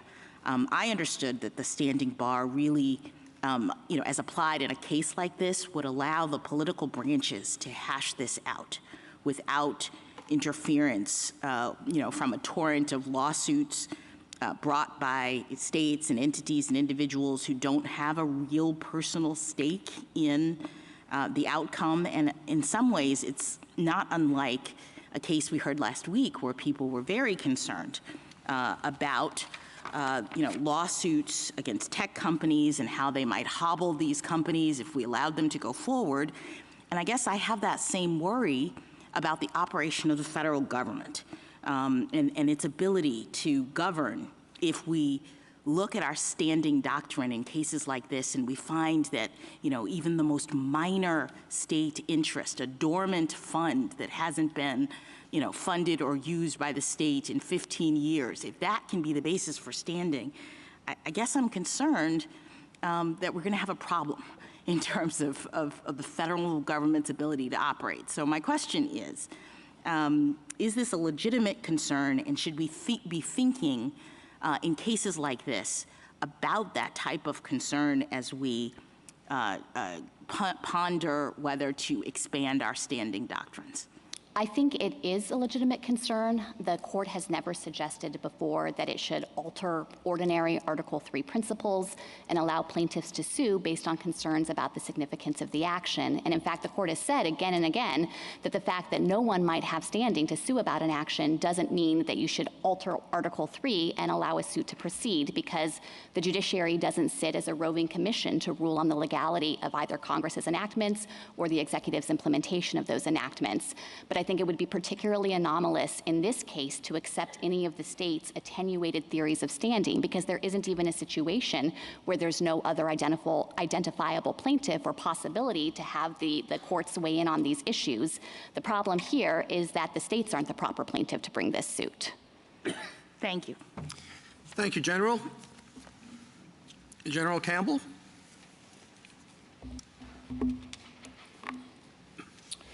Mr. Chief Justice, and may it please the court. The Secretary is attempting to bypass Congress on one of today's most debated policy questions, student loan forgiveness. After many failed legislative efforts, the Secretary seeks to write off nearly $500 billion in loans for over 40 million borrowers. No statute authorizes this sweeping action. On standing, Missouri has the right to vindicate the harms to Mohila. Mohila is a state-created and state-controlled public instrumentality that performs the essential public function of providing financial aid to Missouri students. The Secretary's program threatens to cut Mohila's operating revenue by 40%. That will directly undermine Mohila's ability to further its critical public purposes, and the state has standing to assert those harms. On the merits, this is a major questions case. A nearly $500 billion debt cancellation program is undoubtedly a matter of vast economic and political significance. It is also unprecedented. Never before has the HEROES Act been used to forgive a single loan. In addition, the Secretary here asserts a breathtaking power to do anything that he thinks might reduce the risk of borrowers defaulting even years after a national emergency arises. He needs clear congressional authorization for such power. But he doesn't have it here because the HEROES Act does not authorize this program.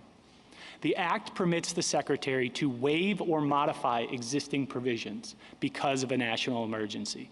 It does not permit him to rewrite existing provisions to create a new program that covers 95% of borrowers and applies to them regardless of how the pandemic affected them. This court should declare this program unlawful, and I welcome the court's questions. General, I think at the beginning you should comment some on the relationship between Mohila and the state of Missouri. Primarily, as you've heard, the effect of this forgiveness program on Mohila and by extension on the state of Missouri for the at least to establish standing. Sure, Justice Thomas. To start with the effect on Mohila. So Mohila, approximately as of last fiscal year, 77% of its operating revenue came from servicing direct loans. The Secretary tells us that nearly half of all borrowers' loans will be discharged under this program. So it stands to reason that about half of Mohila's operating revenue from direct loans will be cut. And overall, that amounts to about 40% of its operating revenue. Now, Justice Jackson asked the question about whether there are offsetting fees. It's very hard to believe, and the government doesn't offer any details in its reply brief, that a one-time payment of fees for discharging loans will offset the ongoing fee that Mohila earns from servicing those loans. But isn't that your burden? I mean, I understood the government to say that you are bringing this lawsuit and you have to establish standing. And so to the extent we're trying to assess whether or not Mohila is actually going to be injured, I don't think you can answer, but the government hasn't said something about the fees. Well, my point in bringing that up, Justice Jackson, is that the government hasn't said anything about the fees in responding to what we've already substantiated through the documents we've put in. We have put in documents indicating that this will amount to approximately a 40% loss of operating revenue for Mohila. And in response, the government referenced potential offsetting costs, which they don't quantify, and they don't show that that would significantly reduce the injury that we're anticipating. Mohila isn't here, General Crawford. Is that correct? Mohila is not here, but its interests are here. It has the ability to sue and be sued. It's been set up as an independent corporate entity with the ability to bring suits on its own.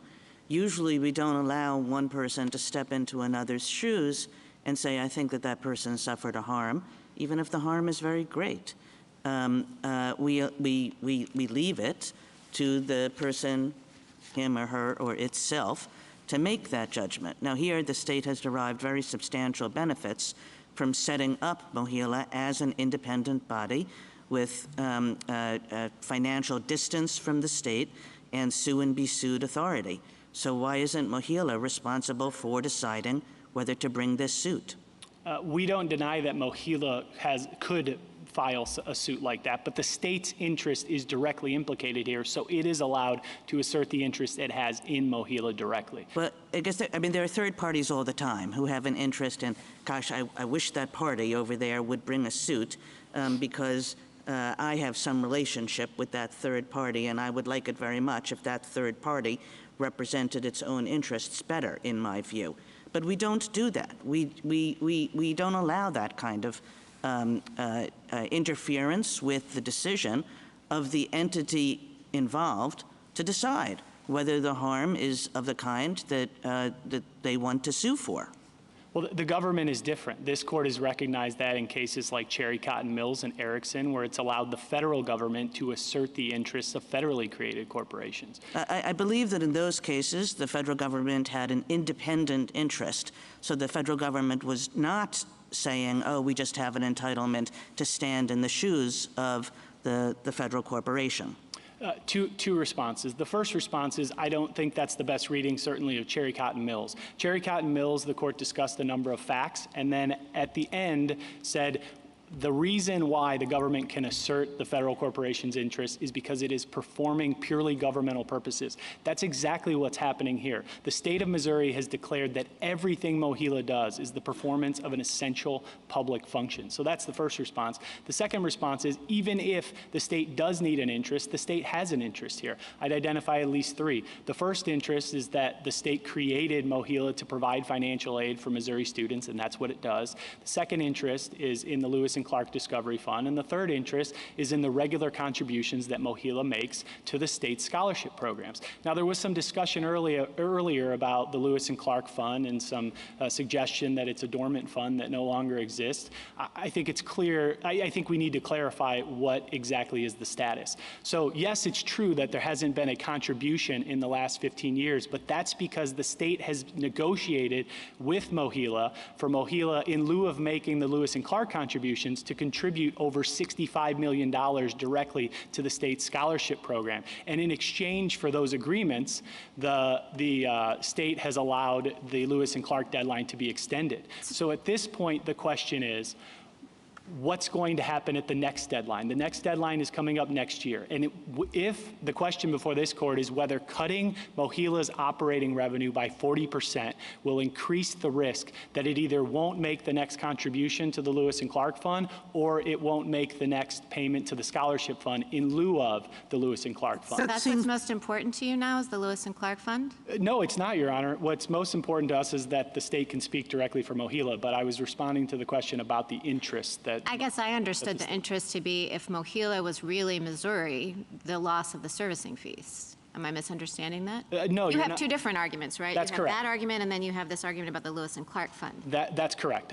My first response to Justice Kagan, I was trying to focus on the first theory, and then the second response where I got into the Lewis and Clark Fund, I was responding under the second. On the first theory, it's hard to imagine how the state of Missouri can claim an injury, putting the Lewis and Clark and the scholarship issues aside, when it's not responsible for the debts of MOLA, it's not responsible for the contracts it enters into, it doesn't own the assets of that corporation. There is on paper no financial obligation by the state or loss to the state by anything Mohila does or anything it gets. I'm putting aside Lewis and Clark. It's just very hard for me to say that there is an interest sufficient for the state to speak on behalf of an entity who has the right to sue or be sued.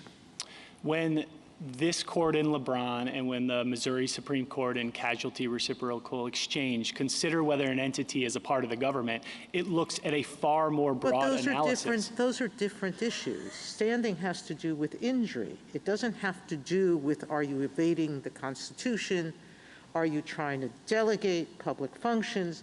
Those are all, are you immune because you are acting in a way that only a state can?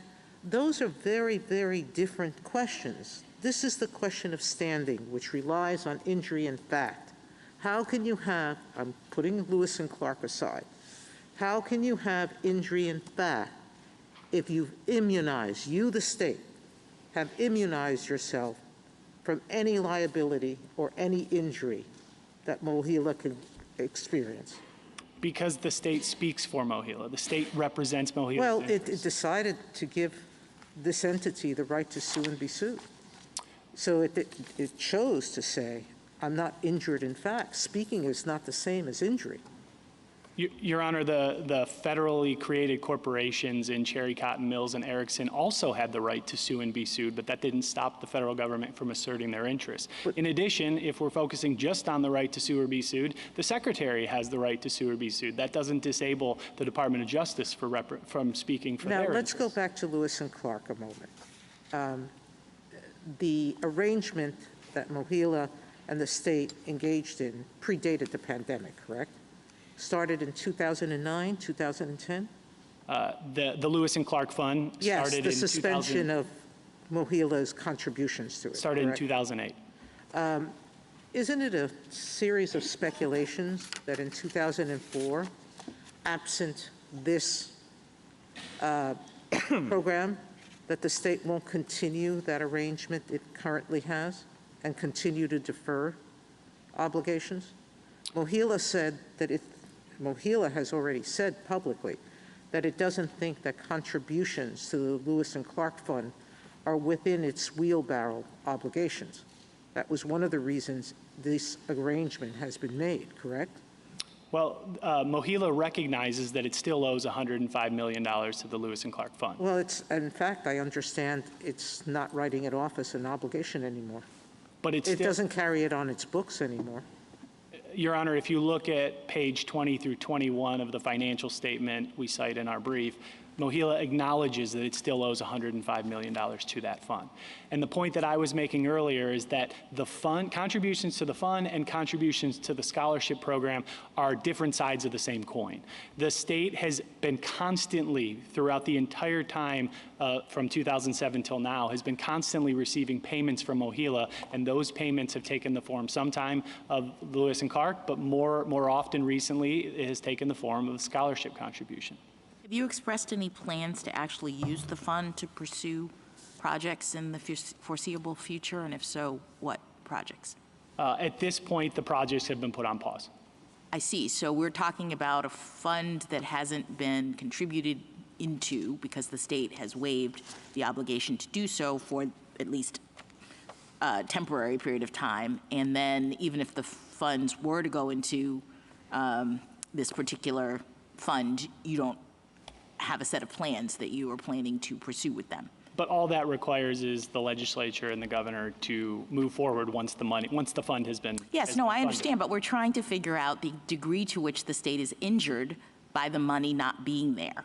And so on the one hand, you know, I hear Justice Sotomayor exploring with you the fact that the state has allowed the money not to be there in the recent past by saying, don't worry, you don't have to put it in there, Mohila. So that seems to be a sort of strike against the state now saying we're so injured because the money isn't there. And then we have, on top of that, your representation here that the state isn't even actively seeking or interested in the money insofar as it's decided that it's going to engage in some sort of project that we need the money for.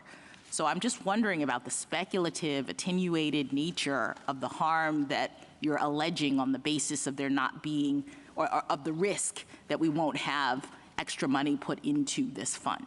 Your Honor, I disagree with what you said, that the state has waived the obligation under the fund. What the state has done is it's engaged in a quid pro quo discussion with Mohila, and it has said that in exchange for $65 million in payments to the scholarship fund, it has allowed the timeline to be extended. Yes, I apologize. I'm just saying the state has not pressed Mohila to put money into the fund. Because it's correct, but because it has been receiving money in another fund all I along. appreciate that, but I guess I'm just still trying to understand how you can look at that fund as the basis for the injury that you're claiming with respect to this particular plan.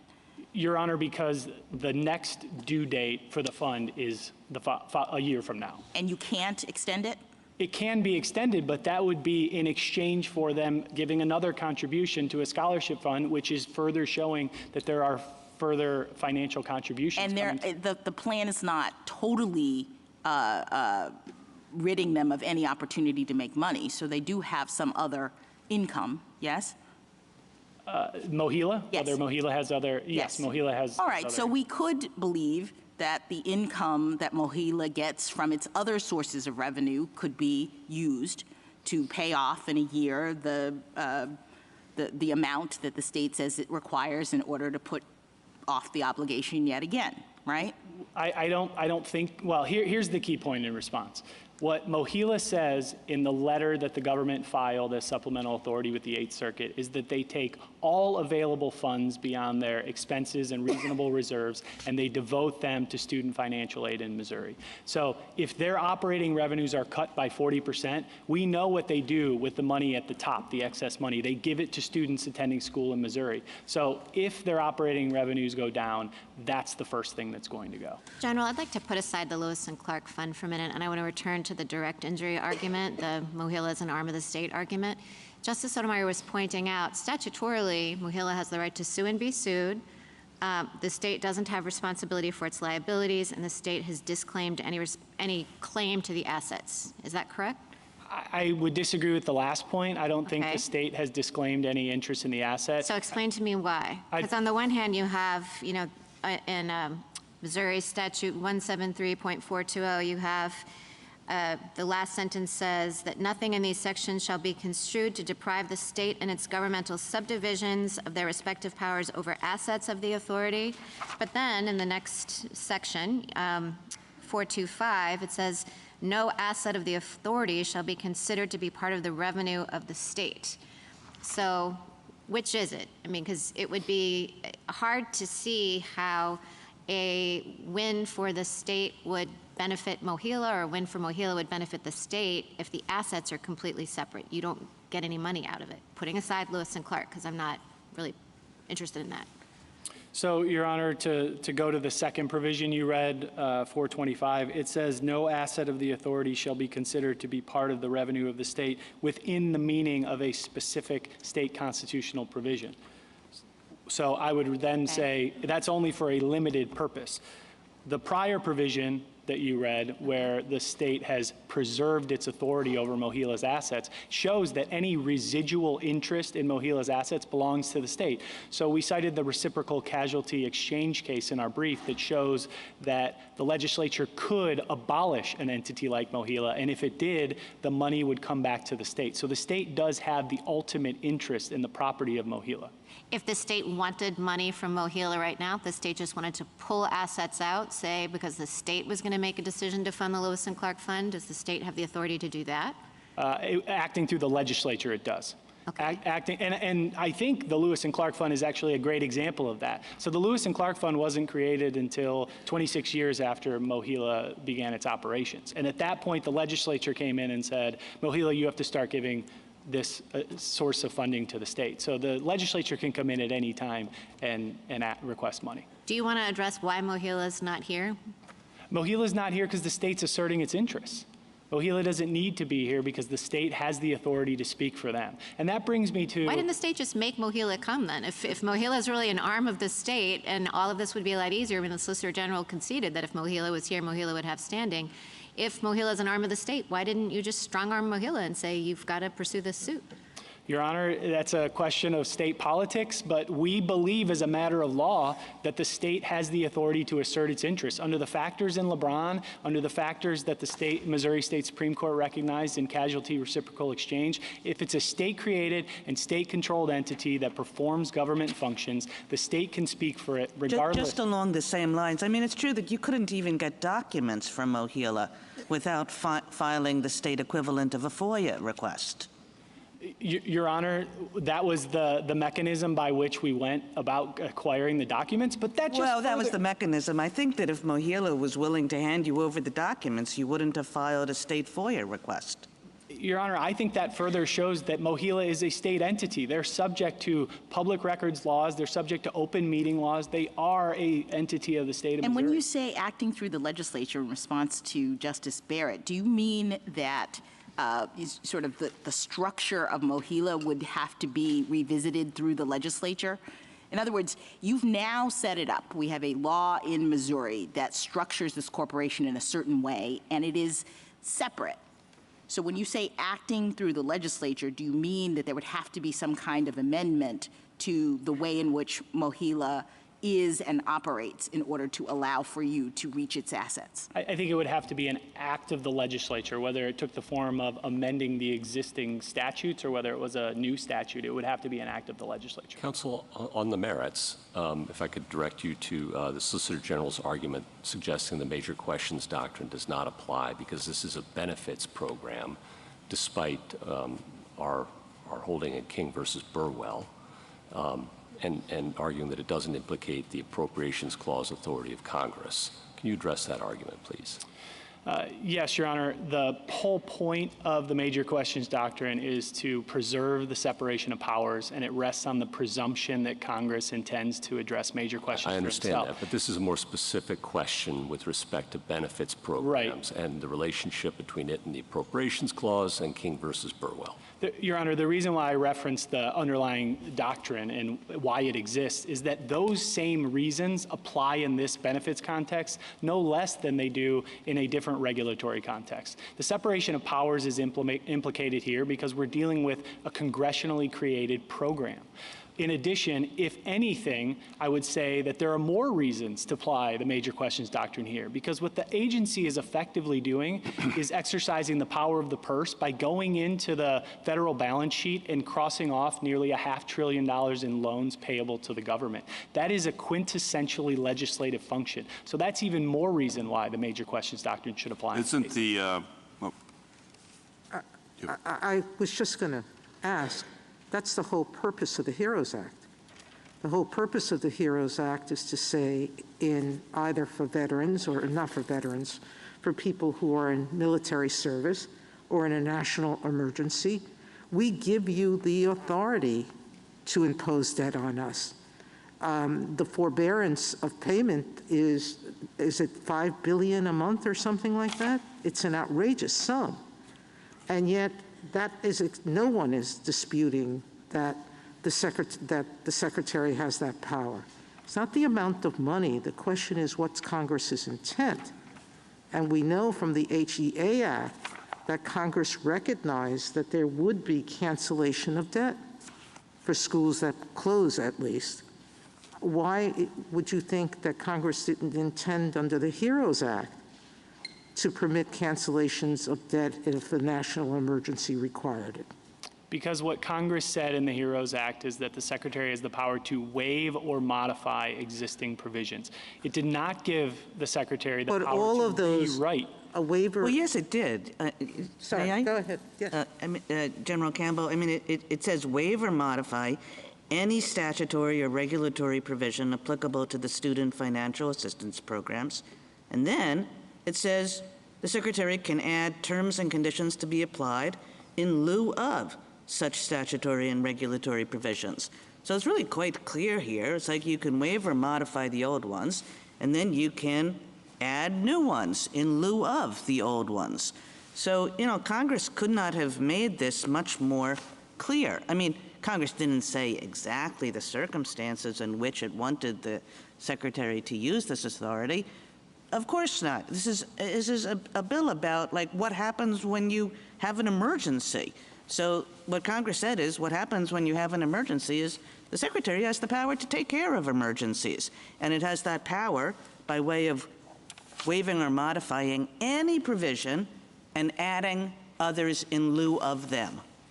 A couple of responses. The adding in lieu of language, that has to be understood to mean adding along the lines of a modification. It can't be adding just anything the Secretary wants. It has to be read in context with the terms or a waiver. Waive or modify. And it's not just modify, it's waive. So it's modify, even if we take a kind of MCI type reading of modify, all, through more major changes all the way up to waive. And then you can say what terms and conditions should be applied in lieu of those provisions. Congress doesn't get much clearer than that. We deal with congressional statutes every day that are really confusing. This one is not. Your Honor, I disagree that what we're dealing with here is a waiver or modification. 3 points on waiver. In terms of when we look at the publication in the Federal Register, it says the Secretary modifies the following provisions. So the Secretary didn't even purport to waive the loan discharge provisions that were cited. Second point, that makes sense because the Secretary wasn't actually excusing compliance with any of the existing requirements. The Secretary was ignoring all of those requirements and creating brand new ones to put in place a brand new program. And the third point is, again, we know that there was no waiver here because affected individuals can continue to access all those existing loan discharge programs. If somebody qualifies for the public loan service program, they're able to access it right now. So there was no waiver here. All we have is an attempt to modify, but this goes far beyond a modification because it is the creation of a brand new program that goes far beyond what Congress intended. In fact, if Congress— Do you think that there is an ability to modify provisions respecting discharge? So, is there any ability? Because there are these particular discharge provisions, right? And it has to do with death and with when your school closes and so forth. So suppose the Secretary says, that's not enough, I want to do some more. Your Honor, I think there's a good example where the Secretary's done it in the past that was acceptable. So in 2003, the Secretary used the power under the HEROES Act to modify an existing requirement to access student loan, and it was under one of those profession-based programs where if you work for a teacher for a certain amount of years, you can get into the program. So let me give you an example. Suppose there's an earthquake. We'll use an earthquake instead of a pandemic, and the Secretary says this isn't enough. People are really being hurt by this. So we have a provision about the borrower dying. The Secretary says, I'm also going to allow dischargers where the primary earner in the borrower's household dies. Could the Secretary do that? Your Honor, I don't believe so, because it doesn't sound like a modification of an existing program. It sounds like the creation of a brand new program. Just from the borrower dying? The Secretary is allowed to do that, but the Secretary, in the face of this massive earthquake, is not allowed to say, or not just the borrower, but the primary earner in the borrower's family. Your Honor, the question would come down to whether that is a modification. It sounds to me like it might go too far because it's creating a new program, but even if that was— this is very broad language. Go modify or waive any statutory or regulatory provision and come up with new ones, and you're not even going to allow me that? Your Honor, I was going to say, even if that would be sufficient here, it's nothing like this program. This is a program that includes 95% of borrowers, regardless of how they were affected by the pandemic. Could the Secretary say, well, there was this terrible earthquake and lots of people's houses were destroyed, and so I'm going to discharge the loans of people whose houses were destroyed in this terrible earthquake? Your Honor, it sounds to me like creating a new program. I don't think that that would be okay under the HEROES Act. Now, what I would say— I guess, this is an emergency provision. There's an emergency. It's an earthquake. You don't think Congress wanted to give, and not just wanted, it's not what Congress thought, it's what Congress said, to give the Secretary power to say, oh my gosh, people have had their homes wiped out, we're going to discharge their student loans. Your Honor, when it comes to taking that ultimate step to discharging loans, Congress wanted to preserve that for itself. And I think Congress acts in pandemics. Where do you see that in the statute? I mean, the provision of the statute says any statutory or regulatory provision applicable to the student loan program, you can waive, you can add another to deal with an emergency. This isn't a massive delegation to the Secretary of Education. It's designed to deal with emergency conditions. You have a lot of power in emergencies. When those people's homes are destroyed, you have the power to discharge their loans. But Congress still has a voice in emergencies, and we see that through the CARES Act. Congress used its voice. Congress used its voice in enacting this piece of legislation. All this business about executive power, I mean, we worry about executive power when Congress hasn't authorized the use of executive power. Here, Congress has authorized the use of executive power in an emergency situation. We're in that sphere, in all those zones, we're in that sphere where the executive is acting with congressional authorization. Your Honor, I disagree that this is congressional authorization because it's not a modification. It goes way beyond that. It creates a brand new program, and that's not what the HEROES Act allowed. If the HEROES Act did allow the wholesale rewriting of statutes whenever an emergency arose, then that would create an issue, constitutional issue under Clinton versus City of New York. And it essentially would be allowing the executive branch to go in and rewrite statutes after the fact, and the executive branch doesn't have that power. Thank you, counsel. Just pick up on the discussion that we've been having at the breadth of the statute at issue here. How does it compare to the breadth of the statutes that were at issue in our major questions doctrine, where we indicated enough, even though the breadth of some of those provisions would, by their terms, literally cover the authority that the agency exercised, that given the nature of the authority and its consequences, that was not clear enough? Your Honor, I think it fits within those cases, and I would point the court specifically to Alabama Association of Realtors. In that case, the statute authorized the relevant federal official to engage in actions that he thought, in his judgment, were necessary, or in his judgment may be necessary. Yet this court looked at that language and said that it was not broad enough to authorize the action at issue there, the CDC eviction moratorium, and it did so because of the major questions doctrine. Justice Thomas? Justice Alito? Justice Sotomayor? This is substantially different because the Secretary is authorized to cancel loans under HEA. So this is not an action as a moratorium on eviction, which had never occurred previously or wasn't within the wheelhouse of the agency. At least that's what the court said. I had a difference of opinion. Putting that aside, this is not an action that could come as a surprise because it is expressly permitted under the HEA Act, and nothing in the HEROES Act says that the secretary can't do something that's in the normal course of his business in circumstances that justify it, like a school closing or like a school engaged in fraud. Those are exceptions that clearly are permitted under the HEA to cancel a debt. So why would I have a view that Congress didn't understand that in a proper emergency, debt cancellation would be right?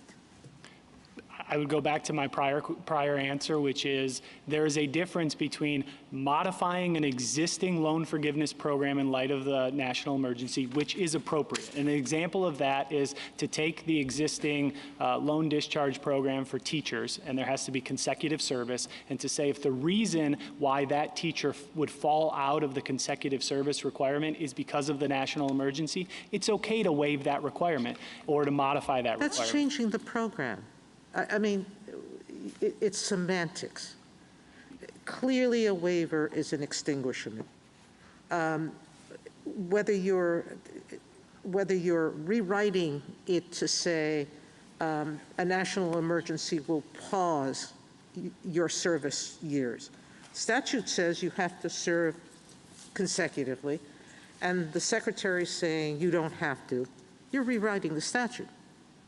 You just want to say this is a bigger rewrite than I like, but it's not rewriting the statute. It's just saying this obligation is terminated. This obligation to serve continuously is terminated for this period of time. It's a bigger rewrite than the words waive or modify. That really has us, as the third branch of government, changing Congress's words because we don't think we like what's happening. Your Honor, I would... There's 50 million students who are will benefit from this, who today will struggle. Many of them don't have assets sufficient to bail them out after the pandemic. They don't have friends or families or others who can help them make these payments. The evidence is clear that many of them will have to default. Their financial situation will be even worse because once you default, the hardship on you is exponentially greater. You can't get credit, you're going to pay higher prices for things. They are going to continue to suffer from this pandemic in a way that the general population doesn't. And what you're saying is, now we're going to give judges the right to decide how much aid to give them, instead of the person with the expertise and the experience, the Secretary of Education, who's been dealing with educational issues and the problems surrounding student loans. We're going to take it upon ourselves instead of leaving that decision in the hands of the person who has experience with these questions. Your Honor, there are additional statutory clues showing that Congress didn't intend the creation of new loan discharge programs. I'd point the court to subsection A2D. There, Congress specifically identified one limited instance where the Secretary could excuse the return of funds owed to the government. That was grant overpayments. Counsel, that was an emergency, or that was a situation that was sui generis. That's what emergencies are. Your Honor, sui generis situations that the Secretary can address in a particular situation. Your Honor, I think by identifying that specific example, Congress was sending a message that it did not want the other provisions to be used to create new loan discharge programs. Justice Kagan? Justice Gorsuch?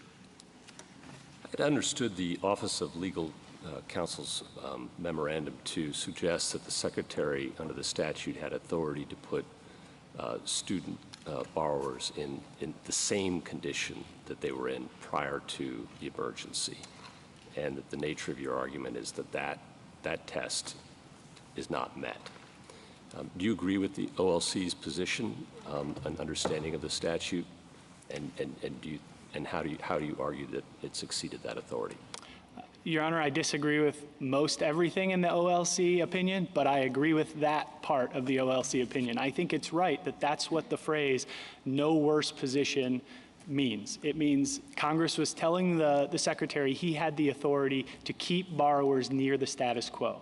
But what we have here is a program that for 20 million borrowers is going to leave them without a single outstanding loan. That goes well beyond putting them back in the status quo ante. And for the other approximately 20 million borrowers that stand to benefit from this, their average debt is going to go from $29,000 to $13,000. Again, far beyond returning to the status quo ante. And I understand the Secretary has considerable expertise when it comes to educational affairs. But in terms of macroeconomic policy, do we normally assume that every Secretary, cabinet member, as learned as they are, has that kind of knowledge? No, we don't. When we're dealing with a nearly $500 billion loan cancellation program, this is squarely in the ken of Congress. Congress has the power and expertise to weigh the balancing competing fiscal implications, particularly at that scale. So this is something that's outside the Secretary's expertise.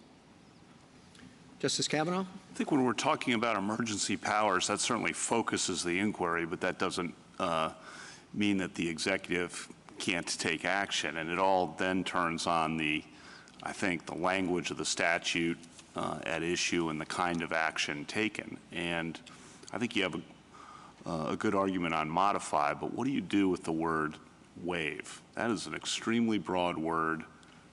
In 2003, Congress was very aware of potential emergency actions in the wake of September 11th and war, possible terrorist attacks, and yet it puts that extremely broad word waive into the statute. Why not just read that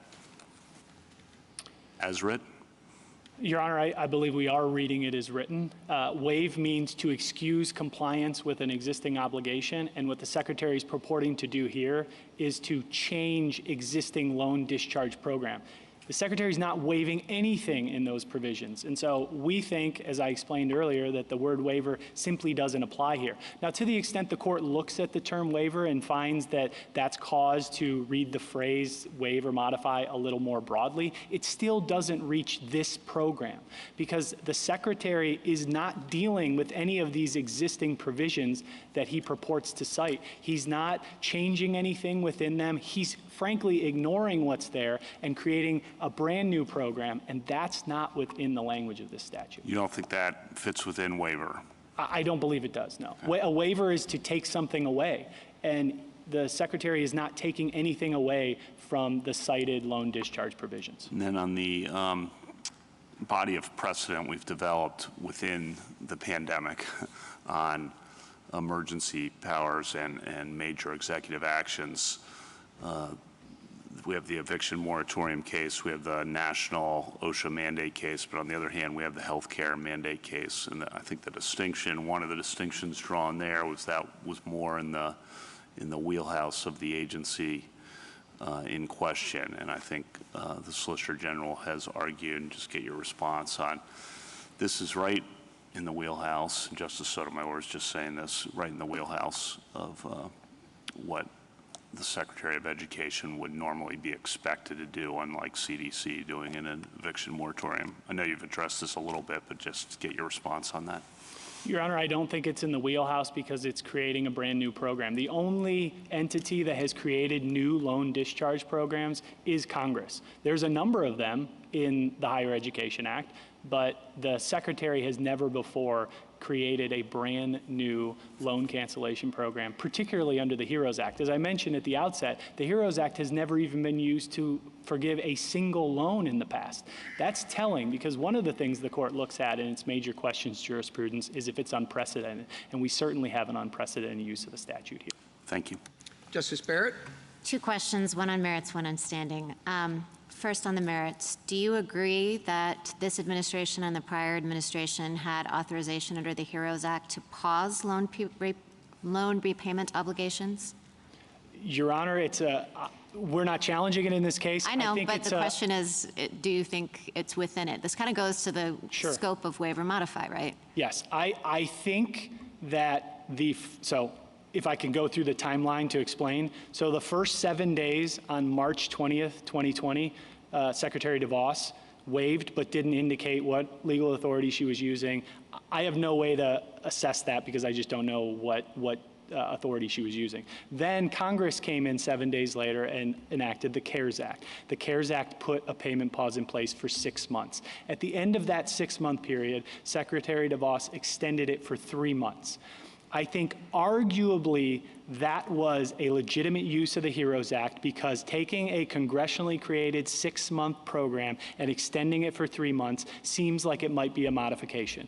But now that we're 2 years down the road, we're beyond a modification. And not only that, the connection to the national emergency has become even more tenuous. So your argument is that even assuming that Secretary DeVos initially had the authority to, and you're kind of just whiffing on the question about before the CARES Act was passed, right? But you're talking about after the CARES Act was passed, she arguably had authority under the HEROES Act to extend the pause, but that at some point as that time dragged on post the CARES Act, when the new administration came in, then it exceeded the authority to waive or modify? Your Honor, it could have been the Secretary DeVos had 2 extensions. It could have been her second extension. I don't think it hinges on who the administration was. At some point, I think it goes beyond a modification and the connection to the national emergency became too tenuous to maintain it. So it's not that a pause is different in your mind than canceling the obligation to repay the principal. It's the, or I guess it's a combination of the distinction between a pause and a cancellation and then the temporal Correct. reach? Correct. Because I do think there are significant distinctions between a pause and cancellation. I'll give you a few. The first is a pause maintains the status quo. Cancellation puts people in a far better, this cancellation puts people in a far better position. A pause keeps indebtedness from rising versus cancellation erases indebtedness. In addition, as I mentioned before, the connection to the national emergency. When you put a pause in place, when the nation is still dealing with lockdown conditions, that is there's a pretty close connection between that and a national emergency. When 2.5 years down the road, the Secretary, having much time to contemplate the situation, comes in and creates a debt forgiveness program for 95% of borrowers, the connection to the national emergency is too tenuous. I understand. Second question's on standing. Could Missouri file suit to vindicate the interests of the city of St. Louis? No, Your Honor, because when we look at the factors that we've cited for why MOHELA is a state-created and state-controlled entity, the leadership of the city of Missouri is not selected by the governor or by the state. They're selected at the local level. Thank you. Justice Jackson? So can I just understand your view on waiver or modification with respect to sort of the initial applications of this authority? You know, we're sort of in a certain species of it now, but I'd understood from the SG and from the briefs that originally we're talking about wartime. And so I'm just trying to understand, are you saying that those were not legitimate waivers or modifications under this kind of power? Your Honor, we don't question any of the uses of the HEROES Act prior to 2020. So right, I don't know if I'm understanding what is your view? Again, I'm just trying to clarify your exchange with Justice Kavanaugh on what waiver means. So are you saying that the Secretary would have had to change something about the regulations, but not about their application with respect to the obligations that they require of people? Your Honor, if I can try to illustrate it with an example, I think this might get to it. There is an existing loan discharge program for permanent disability that requires an individual to expect to be permanently disabled for at least 60 months. If the Secretary came in and said, because of the national emergency, if someone was affected because of that, they can reduce that 60-month requirement down to, say, 36 months. That, to me, is a modification of an existing program. That would be an example. In terms of waiver, waiver is when the Secretary goes in and would take out an entire one of the existing requirements, and that's not what the Secretary's doing here. I understand, but I guess my question is, do you dispute that under the prior circumstances, people owed a certain amount, and what the Secretary did was modified the amount that they would owe as a result of this loan? Your Honor, I think that's exactly what he was trying to do, and I think that highlights why there's a problem here. Let me point the court specifically to the statute that we cite on pages 46 through 47 of our brief. Congress knows how to authorize the Secretary to waive or modify an amount owed. We cite provisions in the Higher Education Act that specifically say the Secretary shall waive the amount owed. Here, the Secretary wasn't given that language. If the Secretary instead was given the power to waive or modify provisions. And so that's why the analysis why doesn't it all reduce to the same thing? And this is where I go back to the sort of original application. I mean, so fine, we have wartime people who are away, and you say you have no problem with the Secretary modifying the regulations insofar as it would help them.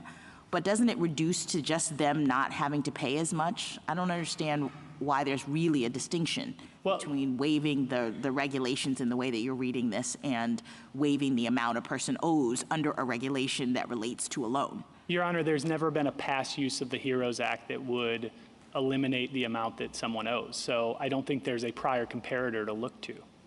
Okay. Let me just ask you one final question on my big picture concern. So I was listening carefully to your opening statement, and you started by indicating that this is one of today's most debated policy questions, and you ended by saying that we, the courts, should essentially answer it by invalidating this program. And what concerns me is that to the extent you're talking about separation of powers and major questions, the judiciary is part of the same constitutional separation of powers dynamic that compels us to think about questions like the major questions doctrine. And I feel like we really do have to be concerned about jumping into the political fray unless we are prompted to do so by a lawsuit that is brought by someone who has an actual interest. So this is why I'm sort of pressing really hard on the standing point. And so do you dispute that the ordinary standing rule would be that a plaintiff cannot establish standing by asserting the interests of an independent actor or by saying that an independent actor not before the court will respond to the defendant's actions in a certain way? I mean, isn't the ordinary rule one that really doesn't cover you, and what you're asking for, in a way, is an extension of our standing principles to allow for the state to proceed with this action? Your Honor, I don't believe so. I think what we're asking for is the same treatment that the federal government got in Cherry Cotton Mills and Erickson. We're asking for the ability to assert the interests of the public corporation that the state of Missouri created, that it controls, and that it charged with performing nothing but essential public functions. So we'll go back and look at that case, and if we find that the federal government had some sort of a separate interest that it was asserting, do you lose? I mean, is that your only case that is going to make it be the case that we can find standing for you? No, Your Honor. I think that those cases are certainly helpful. I would direct the court, if the court wants to look under either federal law to see what it takes to be a part of the government, I would direct the court to LeBron and Department of Transportation that we cite. If the court wants to So you reject the distinction that the SG pointed to with respect to what those cases were about? Those were not standing cases. We have different doctrines that apply when we're looking at different issues, and the issue of whether or not you are injured by an injury to another entity, an independent corporation, seems to me to be a separate thing. So do you have a case that would help us to understand whether an entity like Mohila that has totally been isolated through state law from liability, that can sue for itself, et cetera, do you have a case where we've said that same kind of entity you can sue as a state because you're injured for standing purposes? Your Honor, I think the closest cases we have are the ones I referenced before, Cherry Cotton Mills and Erickson. But I will say that part of the inquiry has to look to state law to see if Missouri is charged with speaking, has the ability to speak on behalf of Mohila. And on that front, I would point the court to two things. One is Missouri Statute 27.06. .060, which gives the Attorney General the right to determine whether to litigate in the name of the state to protect any interest of the state. And because Mohila of course, that's the question here, right? But because Mohila is a part of the state, and the second point that I would direct the court to is the casualty reciprocal exchange case. That's the case that specifically identified what it means to be a public corporation under Missouri state law, and it identifies the same factors that LeBron looked to. It's whether it was created by the government, controlled by the government, and whether it's performing essential public purposes. Thank you. Thank you. Thank you, counsel. Rebuttal, General. Thank you, Mr. Chief Justice. I'll pick up with standing and focus on the Mohila-related arguments. Justice Barrett, you asked about a provision of state law 173.420. This is a provision that refers generally to Missouri reserving rights over the assets of Mohila. I think if you look at that in context, it clearly functions as a savings clause. It's making clear that notwithstanding all of the other provisions we've pointed to, like 173.425, 410, these are the provisions that create the strict financial separation, that Missouri is reserving its rights under other sources of law like eminent domain or search and seizure, and it's not actually limiting its ability to obtain assets in that way. I understand my friend to have conceded that actually Missouri would have to change its law and change the structure of Mohila if it wanted to have any direct access to Mohila's assets, and that makes sense because these other provisions that I just pointed you to are very clear that there is absolute financial separation between the state and Mohila. You asked as well about control over Mohila, which my friends have emphasized several times. That's actually one of the relevant questions under the arm of the state doctrine, whether you could direct the authority in any way. I'd point to Justice Kavanaugh's decision in the D.C. Circuit in the Puerto Rico Ports Authority case. There it was significant that you could direct the authority to sue, and here that's obviously lacking, and the state hasn't attempted to do that. My friend several times brought up the Cherry Cotton Mill and Erickson cases. In Cherry Cotton Mill, there was an express statutory right of the United States to tax offsets, and the court was interpreting that statutory language and determined that the United States had its own interest in the statutory right, and further emphasized that with respect to that particular public corporation, and I'm reading from the language of the court's opinion, that for the public corporation, its profits, if any, go to the government. Its losses, the government must bear. There wasn't the financial separation in that case that exists here, and there was a distinct statutory right on behalf of the United States. Erickson is even further afield. It wasn't a case about standing at all, and there the United States had a contract right that the instrumentality had entered into as an agent of the federal government. The instrumentality was itself a plaintiff in that case, and there was no Article III issue in the case. Finally, I'll focus on the contributions to the Lewis and Clark Discovery Fund. This is the secondary argument as it relates to Mohila. There are huge factual deficiencies in trying to premise standing on that basis. As we've explained, they haven't been able to bring forward allegations that would substantiate the asserted financial impacts on Mohila, and certainly haven't established that that will be the likely cause of any default to a fund that hasn't been paid for the last 15 years. But there's also a more fundamental legal problem with their theory. It has no logical stopping point. There's nothing, for example, that would prevent anyone who's owed a debt to say that suddenly they can have standing to challenge a regulation that doesn't affect them in any way, because it might affect the debtor, who then will be unable to make good on that liability. And there is no precedent in this court's Article III doctrine to support that kind of broad expansion of Article III standing here. Turning to the merits, I want to pick up on the colloquies that my friend was having about the meaning of the term waive or modify. And if I understand the gloss that he's putting on that language, I don't think that there would be any room to grant any kind of HEROES Act relief whatsoever. He says that there was no waiver or modification here, but there was. The Secretary took the provisions that deal with discharge and cancellation, and he waived the existing eligibility requirements and modified those provisions to add an additional basis for relief. This is how secretaries across administrations have implemented the HEROES Act. For example, with deferment, the Secretary in prior uses of the HEROES Act took the provisions that exist for deferment and waived the existing eligibility requirements and then granted additional deferment in line with the national emergency. that fits with the plain language of the statute, and to suggest that that automatically creates a brand new program would leave very little room for the HEROES Act to operate at all. My friend is getting it exactly backwards. The fact that there are already statutory provisions for things like deferment and forbearance and discharge demonstrates that Congress could foresee that all of those are ways that you grant financial relief to student loan borrowers. And in the context of a statute like this one that is centrally focused on ensuring that the Secretary can act in unforeseen circumstances outside the existing scope of those provisions, Congress directed that the Secretary has the authority to waive or modify in order to expand eligibility for those forms of relief. So we'd ask the court to reject the state's arguments here. Thank you, counsel. The case is submitted, and we'll take a 5-minute break.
We'll hear argument. We'll continue argument in case 22-535, Department of Education versus Brown.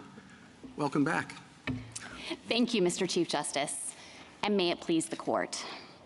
Across the board, Brown and Taylor's arguments in this case run counter to precedent and principle. On standing, respondents' asserted injury is a complete mismatch for the relief they seek. They claim to want greater loan forgiveness than the plan provides, but they ask this court to hold that the HEROES Act doesn't authorize loan forgiveness at all. A win on that theory would mean that no one could get any HEROES Act relief. Not Brown, who would get nothing for herself, not Taylor, who would lose $10,000, and not any of the millions of borrowers who need this critical relief. Respondents lack standing to seek that result. Parties cannot go to court to make themselves and everyone else worse off. To get around that problem, Brown and Taylor gesture at the idea that if the Secretary can't act under the HEROES Act, he might consider making an entirely different decision to grant debt relief under the Education Act. But on the merits, respondents are broadly attacking the whole idea of providing loan forgiveness under any executive action.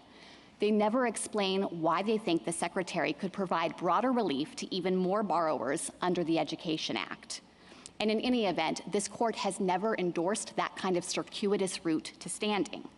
A plaintiff who isn't injured by agency action can't establish standing by speculating that invalidating that action might prompt the agency to take an entirely different action under a different statute. If the court reaches the merits, it should reject respondents' claim. They argue the plan is unlawful because the Secretary didn't use certain rulemaking procedures. But Congress specifically exempted the Secretary from following those procedures when he issues waivers and modifications under the HEROES Act. Respondents' procedural claim fails in light of that clear statutory exemption. I welcome the court's questions. Are there any instances in which you would have procedural standing? So I think that if they wanted to argue that the Secretary should have reconsidered his decision under the HEROES Act to grant broader relief, then it's possible that they could have raised both a procedural claim and a substantive claim, because at that point their injury would be redressable. They would be saying that the Secretary drew arbitrary lines, that the plan should be expanded to include them and to provide relief to them, and that would be a very straightforward route to making the arguments if what they really want is loan forgiveness. But instead, their whole argument here is that the Secretary can't give them or anyone else relief under the HEROES Act. And when you look at it that way, there is no case that we've been able to find, and we've really tried to boil the oceans here, that could plausibly support that theory of procedural injury. It would blow open the doors to asserting Article III injury when you are not directly affected by an agency action, and by your own lights, you can't stand to benefit from any ruling on that agency action merely because you think that if you can block it, the agency might reach out and look for some other source of authority to regulate and make a new action. This action has nothing to do with their right, if they thought it was permissible, to seek relief under the Education Act, correct? That's correct. It's a totally different source of authority. If they want relief under the Education Act, there are provisions where they can file a petition for rulemaking and ask for that relief right now. And it's not as though these are mutually exclusive sources of authority. The Education Act is not directed to national emergencies. It's not, it's an independent source of authority here, unlike the HEROES Act, which is the action they're challenging that's specifically focused on this agency, this national emergency situation. I understand your argument on standing, and I know this isn't directly on point, but when I saw it, it's sort of like the equal protection cases, you know, where discrimination between men and women on the level of pensions, and the women, the widows get more and the widowers get less, and the challenge is brought, and the argument was, well, if you win, we're going to take the excess away from the widows, so you're not going to get anything, so you don't have standing. Why is that case? I appreciate the way in which it's different, but why isn't that at least some authority on which they can rely? I think that the equal protection cases are fundamentally different because there, your injury is your complaint of unequal treatment. And so whether you level up or level down, your injury is being redressed. You're no longer being subject to unequal treatment, and instead everyone is being subject to the same treatment. But this case stands in a very different posture because here, their argument is our injury is we're not getting loan forgiveness. And the relief they're seeking, which is a declaration that the HEROES Act doesn't authorize loan forgiveness in the first place, doesn't redress that injury one bit. It just carves it into stone. Right, but I mean, without looking after the case, yes, you could lower it or raise it, but that's an uncertainty that we decided that did not affect their right to bring the action because it may be changed in a particular way. And I suppose their argument would be that, you know, they are injured by not being participating in the program, and if the program is struck down in its current form, it may be changed in a particular way that would help them. So I think that there is, though, a complete disconnect between the claim of injury. And it's true that in the equal protection context, you don't know ex ante what the remedy is going to be. But the court has determined that doesn't affect standing because either way, no matter what remedy occurs based on the equal protection injury, it's going to fix the nature of the harm of providing unequal treatment. And here, the only certainty is that if they prevail on their claims, it's going to make it harder to provide them or anyone else with debt relief. Their suggestion here that the Secretary wholly lacks this authority under the HEROES Act, and their assertion of arguments to support that claim that broadly attack this whole concept of loan forgiveness, I think demonstrate that we're far afield from the equal protection case law. Can I just ask you, I'd understood them to be complaining about the procedures. Am I completely off base here? You suggested that they're complaining about not getting enough loan forgiveness or something. Maybe I misheard you, but I thought they were trying to bring a procedural claim. And that the reason why this was problematic was because the procedures that they are saying are lacking are actually under the other source of authority, that if we looked at the source of authority that the Secretary used in this scenario, it doesn't guarantee them those procedures. So you can't really complain about not getting procedures in under another statute that was not invoked in this situation. Am I wrong about this? No, and I understand the confusion because the theory here is a little convoluted, and so let me try to unpack it. They are asserting a procedural injury, but what they're saying is we want an opportunity to comment on loan forgiveness so it'll include us as well. Our underlying injury is that without having a chance to comment on the Secretary's use of authority under the HEROES Act, we didn't get a chance to advocate for us to be included in the plan.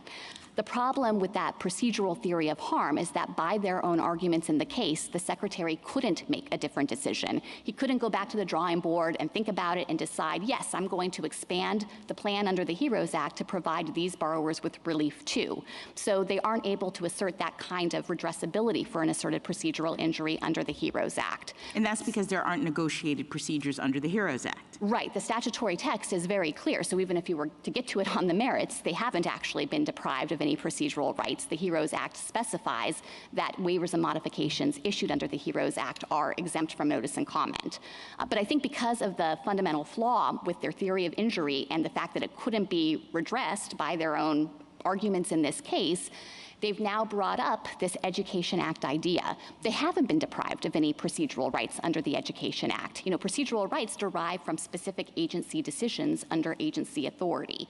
So it's not as though they have some procedural right in the ether to just comment on the concept of loan forgiveness writ large. Instead, under the HEROES Act, as we've just discussed, there isn't a notice and comment procedural right. And under the Education Act, no decision has been made. And so they haven't been deprived of any procedure associated with that decision. So what they would need, I suppose, is certainty that if we nullify the authority of the Secretary to do what it did in the HEROES Act, that there would necessarily be a loan forgiveness program under the HEA. Yes, and they can't make anything like that showing here. It's total speculation on their part to suggest that if the Secretary is blocked from taking this action, maybe he'll look for a different source of authority and issue an entirely different program under that source of authority. And I think that that shows that their theory is unduly speculative here.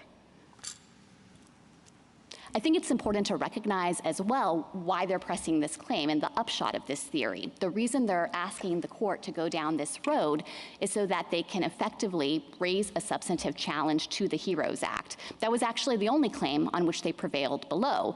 The district court in this case rejected their assertions of procedural harm and instead went on to resolve a standalone substantive challenge to the Secretary's plan and said that it was unlawful under the HEROES Act. But they've now entirely abandoned that basis for prevailing below. They say that the district court was wrong to consider that. They're not defending that ruling. And it makes good sense because they obviously lack standing to maintain a substantive standalone challenge to the HEROES Act, since that wouldn't do anything to redress their harm, but instead just ensure that they aren't going to get any debt relief. By raising this procedural argument, though, they're effectively asking for an opportunity to raise the very same substantive claim that they lack standing to pursue through the guise of a procedural challenge to the act. And there is no apparent reason for the court to allow that kind of gambit and to take what is actually a substantive challenge based on a generalized grievance with how the executive is administering the law and alter the ordinary Article 3 standards to allow a plaintiff to revisit that conclusion through a procedural mechanism. General, I appreciate your standing arguments, and they've been laid out very clearly here. An interesting feature of this particular case, as you well know, is that the court entered a universal decree. We've chatted about this in prior cases. We have indeed, Justice Gorsuch. And I just wanted to give you another chance to talk about universal vacature with some of my friends here, if you want it. And if you don't, that's fine. I will always take that opportunity. We did argue below that the district court didn't have authority to enter universal vacatur in this case. And the language that courts have relied upon in thinking that this is a permissible remedy under the APA. For a handful of plaintiffs. Yes, for two individual borrowers. Is this set-aside language. But as we've explained, that language, which comes from Section 706 of the APA, if you look back and trace through what Congress was doing when it enacted the APA, was not meant to be the remedial provision of the APA. Instead, that comes from Section 703, which tells you to either look at a special statutory review provision if one exists, and sometimes there are special statutory review provisions that say you can operate directly on the agency action at issue. But in the absence of that, then it's the traditional equitable remedies that predated the APA, and there was nothing like this universal vacatur remedy then, which would take you far beyond party-specific relief. I mean, talk about ways in which courts can interfere with the processes of government through two individuals in one state who don't like the program can seek and obtain a universal relief, barring it for anybody anywhere. That's right. For millions of Americans, they've been able, on the basis of this claim, to hold up that critical relief. But of course, if they actually had standing to do that, then, they could bring such a claim. And I guess your position, which is not in this case, because we don't have a question presented about universal vacatur, but your position is that the court doesn't have the ability to issue an injunction that would prevent this plan from operating just because it was two people who brought the claim originally? Well, to be clear, we're not suggesting that injunctions would be off the table, but those two would have to be targeted to party-specific relief. And how would it be targeted in a plan such as this? So, for example, if in fact they had standing to pursue a procedural right, then the Secretary would be enjoined to provide them the process that's due and to take into account their views in determining whether to expand eligibility under the program. But nothing about that, Justice Jackson, would in any way call into question whether other people should get this relief. I understand, but would you have the same reaction to universal vacatur if the claim on the table was about their particular entitlement to getting, let's say, more money under this plan? Would we be in a world, if you were right about universal vacatur, in which every single borrower in the country would have to bring a lawsuit in order to vindicate a right that the court would say these two people have? Well, I think in a situation, it depends a little bit on which court you're talking about. Obviously, this court has the authority to resolve issues like that for the entire nation. So if a question makes its way to this court, then it wouldn't be necessary to have follow-on suits. In the absence of that, then yes, our argument is you should provide party-specific relief, that the traditional concepts of remedial authority under Article 3 were limited in that way, and that to instead allow single district courts throughout the nation to claim the power to put a critical policy on hold is out of accord. I recall that the last time we did this, every member of the DC Circuit. We can go into this, but. So I'm just going to change the subject of General, I'm sorry. Chief Justice Kagan, thank you. Because there are many, former members of the DC Circuit. I'm going back Okay. I'd like to hear about the merits of this case. I want to come back to some of the claims that both sets of respondents here have in common, dealing with what we've called the arbitrary and capricious aspects of the case. And as I understand it, the memorandum really talks about two things. It talks about forbearance, and it talks about sort of economic/COVID conditions. Forbearance as a kind of separate thing, that people who have been granted forbearance for long periods of time are more likely to go into default or become delinquent in their payments. And I guess I wonder, is that about COVID, or is that just about something that happens when you excuse loan payments for a long period of time, and how it is that that gets to be converted into an emergency COVID rationale? And then on the economic considerations, and I think it was Justice Barrett who talked about this a little, it seems, a real mixture of COVID and non-COVID related things. And of course, this is how the economy works, that COVID interacts with other features of the economy to produce certain economic conditions. But again, I'm wondering whether, there was more of an obligation on the part of the Secretary to isolate how COVID was affecting these borrowers. Of course, and I'll take each of those considerations in turn. I'll start with your questions about forbearance, and I want to be really clear, because I think my friends have confused the issue about this a little bit, that the Secretary wasn't finding that forbearance itself had caused the economic harm to borrowers, or that it was the root cause of why they needed additional relief. Instead, the Secretary analyzed the historical data regarding forbearance as a data point in understanding that forbearance is not always a complete solution to the underlying economic harm caused by the national emergency. So here, there's no doubt that forbearance has provided very powerful and critical support to borrowers over the life of the COVID pandemic. But the Secretary found that once forbearance policy lifts, millions and millions of borrowers are going to be worse off with respect to their ability to pay because of COVID. The forbearance policy hasn't fixed the underlying economic harm of the pandemic and the emergency. So to the extent that there's a bootstrapping concern here, I just want to push back forcefully on that. I think that the Secretary's decision memorandum makes clear that sometimes additional relief is necessary, not because of forbearance, but in spite of forbearance. To turn to your question about the various causes or influences of economic harm here, it's of course true that I can't make a representation that the harms that borrowers are facing are solely due to COVID-19, but I think that it would be an impossible burden to place on the Secretary to suggest that he needs to isolate and identify just one economic factor or force that's causing that kind of distress for borrowers. Our economy is very complex, and there are often multiple factors and forces at play, but the Secretary here found, and I don't think that anyone could reasonably dispute, that but for COVID, borrowers would not be in this situation of facing severe financial harms and the very real risk that they'll have to go into default or delinquency when they start repaying their student loans. So I think to the extent that there's concern here about how the standard could operate, at the very least, the Secretary made the requisite findings that these are financial harms that derive directly from and are a but-for result of the COVID pandemic. Counsel, I'm sure I'm misreading the graphs. I'm looking at 247, 248.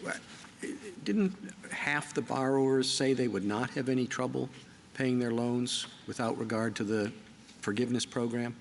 So it varies based on income bracket. And yes, it's true that in certain income brackets, the data I think reflected that, 51% of borrowers expected that they would be unable to pay their student loans. That wasn't the only data the Secretary consulted, though. In those same studies that he referenced, there was general data about levels of financial insecurity, and overwhelming majorities of borrowers expressed huge financial insecurity concerns about their ability to make ends meet going 10 years into the future. Now, I think one of the important things to recognize, again, as I had mentioned in the last argument, is that it's not necessary for the Secretary to make a finding that each and every borrower who receives relief under this plan would have necessarily gone into default or delinquency without it. No, of course not. But I mean, it does kind of factor into the consideration, particularly in a situation where you don't have notice and comment proceedings, that maybe, again, that's something that a broader representation of national interests in Congress would take into account, rather than what the Secretary in a particular case, who's weighing a lot of options and considerations as well, would take into account. I mean, if more than half the people say they don't need this relief, extending relief to that breadth certainly raises questions. So let me be clear that I think there is an avenue to address those kinds of questions with overbreadth. I don't think that it's a function of statutory interpretation, though. That would be applications of the statute to particular fact patterns and whether the Secretary could justify the lines he drew and the level of relief he decided was necessary. And here Secretary Cardona explained that huge numbers of borrowers were going to go into default and delinquency, and it's not as though he could easily segregate and say, here are the 50% where I know for sure it will happen, and here are the 50% where it won't. If he could make that kind of determination, it might provide a basis to determine that he should have drawn different lines. But we don't have anything like that here. And I would just point again to the forbearance policy. You know, that has applied across the board to every single student loan borrower with a federally held loan for the past 3 years. But I think that both secretaries acted entirely within the domain of the HEROES Act in recognizing that that kind of broad class-wide relief was necessary due to the particular exigencies of this emergency. Thank you.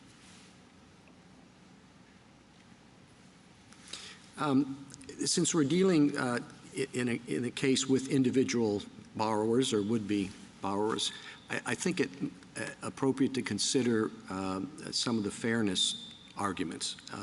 You know, you have two situations. Two kids come out of high school. They can't afford college. One takes a loan. And the other says, well, I'm going to, you know, try my hand at setting up a lawn care service, and he takes out a bank loan for that. At the end of 4 years, we know statistically that the person with the college degree is going to do significantly financially better over the course of life than the person without. And then along comes the government and tells that person, you don't have to pay your loan. Nobody's telling the person who is trying to set up the lawn service business that he doesn't have to pay his loan. He still does, even though his tax dollars are going to support the forgiveness of the loan for the college graduate who's now going to make a lot more than him over the course of his lifetime. Now, it seems to me you may have views on fairness of that, and they don't count. I may have views on the fairness of that, and mine don't count.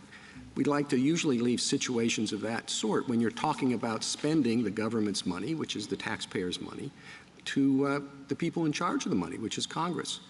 Now, why isn't that a factor that should enter into our consideration under the major questions doctrine again, where we look at things a little more strictly than we might otherwise when we're talking about statutory grants of authority, to make sure that this is something that Congress would have contemplated?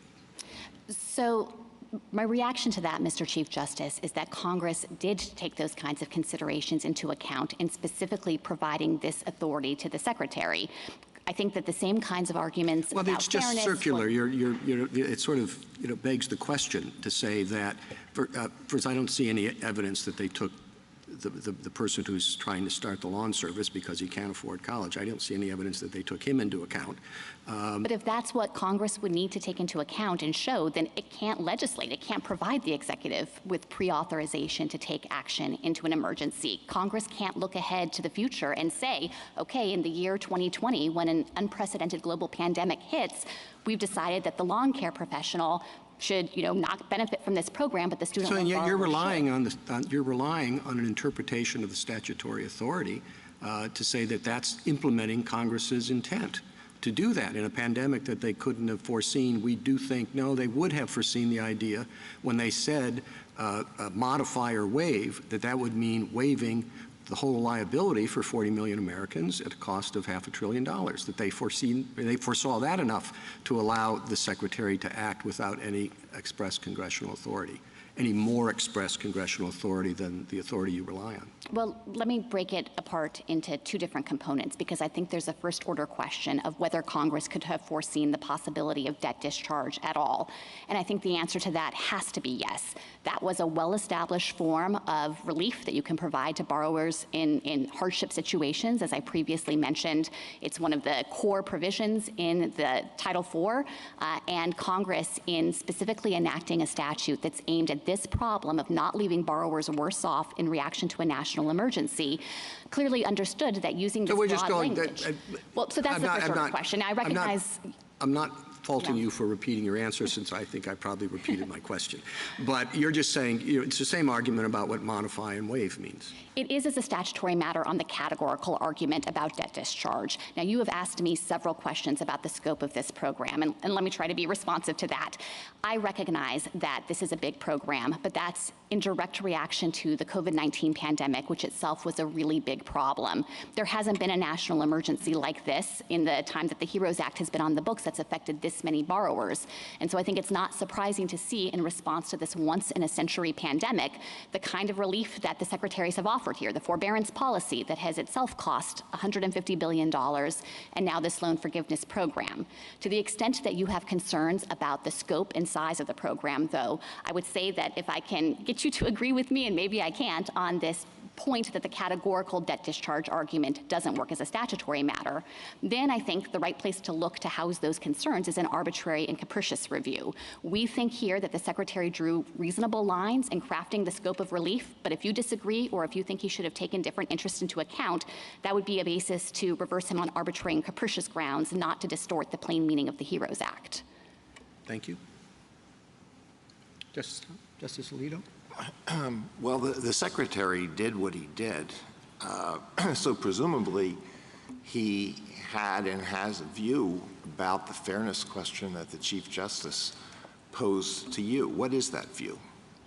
So the Secretary understood the statutory authority and mandate here to focus on whether this national emergency was going to leave borrowers worse off because of the pandemic. This is Congress deciding that the government should be in a position to provide benefits solely within the context of the student loan program. And I don't think there's any part of the statutory analysis. This is Congress's judgment that borrowers should be able to get relief if the Secretary makes these determinations, with no suggestion that the relief should turn on or off based on the possible impacts on those outside the student loan program. Congress obviously knew when it was giving this authority to take care of borrowers who are otherwise going to be worse off that might have otherwise impacts outside the program, but it wanted to make sure the Secretary could provide relief to borrowers. Was the Secretary legally obligated to do what he did? No, he's not required to provide relief under the HEROES Act. So he decided to do what he did and must have had reasons for doing it, and some of them are on the record, some may not be, but the Secretary, if you're right, then the Secretary presumably could do more, and therefore I think it's a fair question to say, what is your client's view about the fairness question that some people have posed and that was reiterated for you by the Chief Justice? The view of the department is that this relief is warranted. Why is it fair? If it was just, if he didn't have to do it, why is it an answer to say that it was warranted? Maybe it was warranted, but why was it done? I guess you don't want to answer the question. It was fair because in the absence of this relief, it's undisputed that there are going to be millions of student loan borrowers who are not going to be able to pay their student loans, who are going to get into default and delinquency. And the HEROES Act was specifically designed for this situation. This is Congress telling the Secretary, you don't have to let that happen. And when we have this kind of a pandemic that requires this kind of relief, I think that the HEROES Act is operating right within its domain. I'll try one more time. Why was it fair to the people who didn't get arguably comparable relief? Now, it may be that their interests were outweighed by the interests of those who were benefited, or they were somehow less deserving of solicitude, but what is your answer to that question? My answer to that question is that Congress has already made the judgment that when there is a national emergency that affects borrowers in this way, the Secretary can provide relief. And you could make this critique of every prior exercise of HEROES Act authority. There, too, you could say, well, that only benefits the specific enumerated affected individuals, but it's Congress who defined those individuals, and the Secretary acted properly here in giving them relief. Justice Sotomayor? I take the bottom line answer to be everybody suffered in the pandemic, but different people got different benefits because they qualified under different programs, correct? That's right. There's been enormous relief efforts. There's inherent unfairness in society because we're not a society of unlimited resources. Every law has people who encompass it or people outside it, correct? That's correct. And that's not an issue of fairness. It's an issue of what the law protects or doesn't. Yes. Justice Kagan? I mean, Congress passed a statute that dealt with loan repayment for colleges, and it didn't pass a statute that dealt with loan repayment for lawn businesses. And so Congress made a choice, and that may have been the right choice or it may have been the wrong choice, but that's Congress's choice. And you're saying that the Secretary implemented his powers under Congress's choice, which gave him authority over loan repayment. Definitely did not give him authority over loans for lawn care.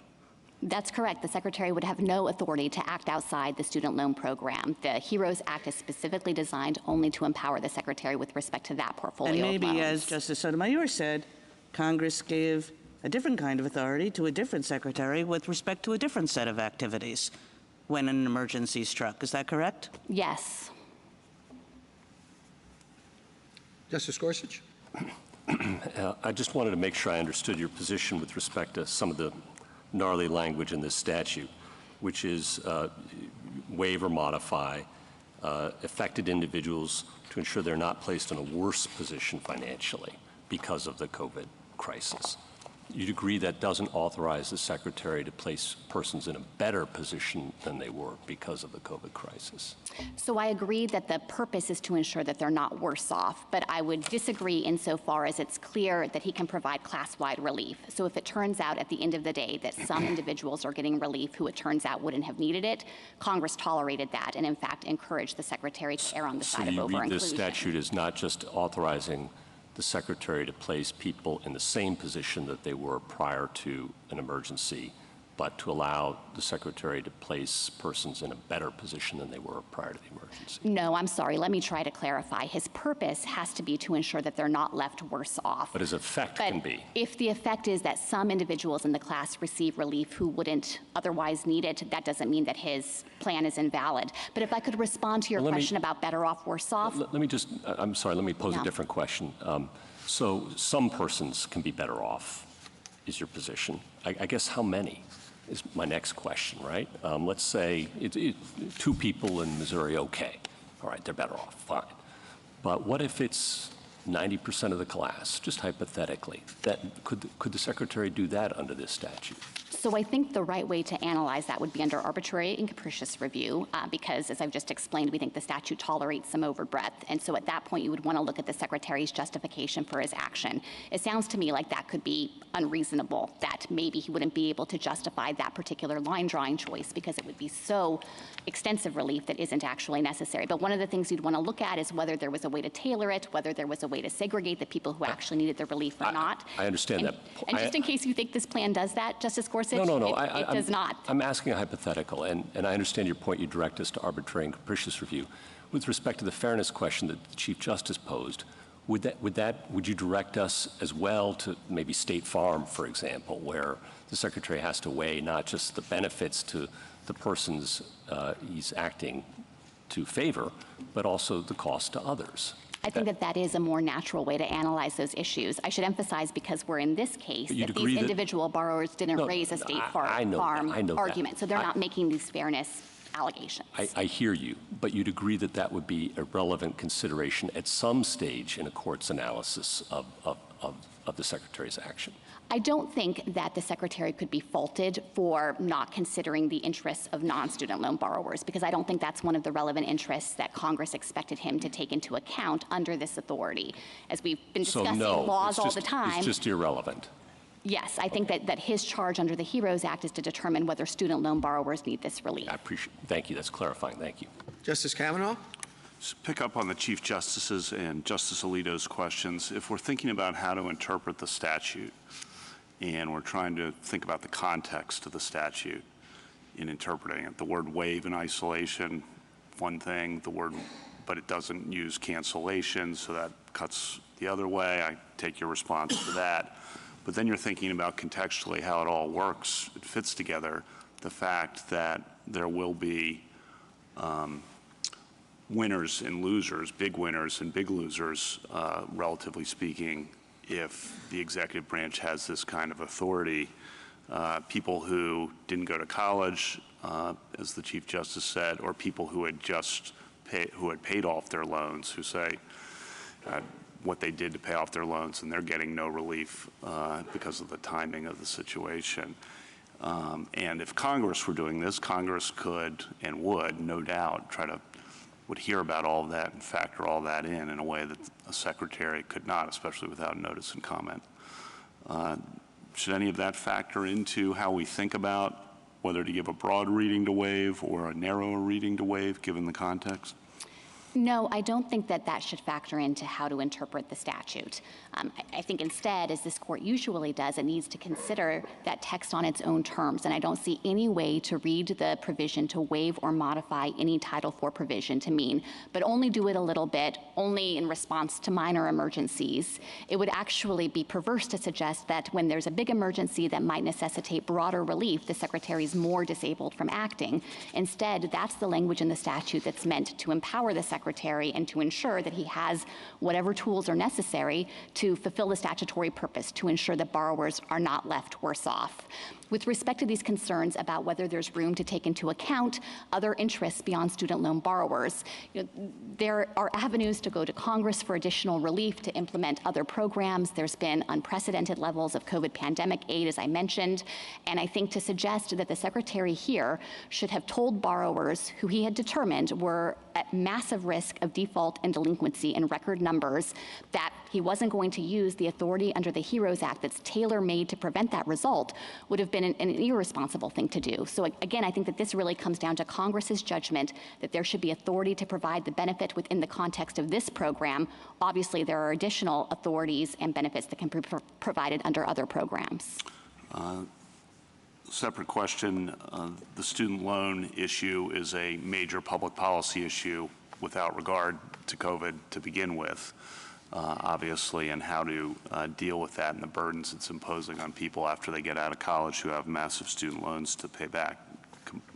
Obviously a huge public policy issue that was being considered before COVID. Should that factor in to how we think about this? In other words, this is something that was on the table being discussed, being debated, and then all of a sudden this public policy idea is attached, that was being proposed and pursued before the pandemic's attached to pandemic legislation. Matter at all? I think that it's really hard to think about how that should work as a matter of statutory interpretation, and specifically what kind of burden this court would be putting on Congress if it goes down that road. If you put yourself back in the shoes of the 2003 Congress, it couldn't necessarily anticipate exactly what would be the subjects of political discussion and debate at the time that the COVID national emergency pandemic hit.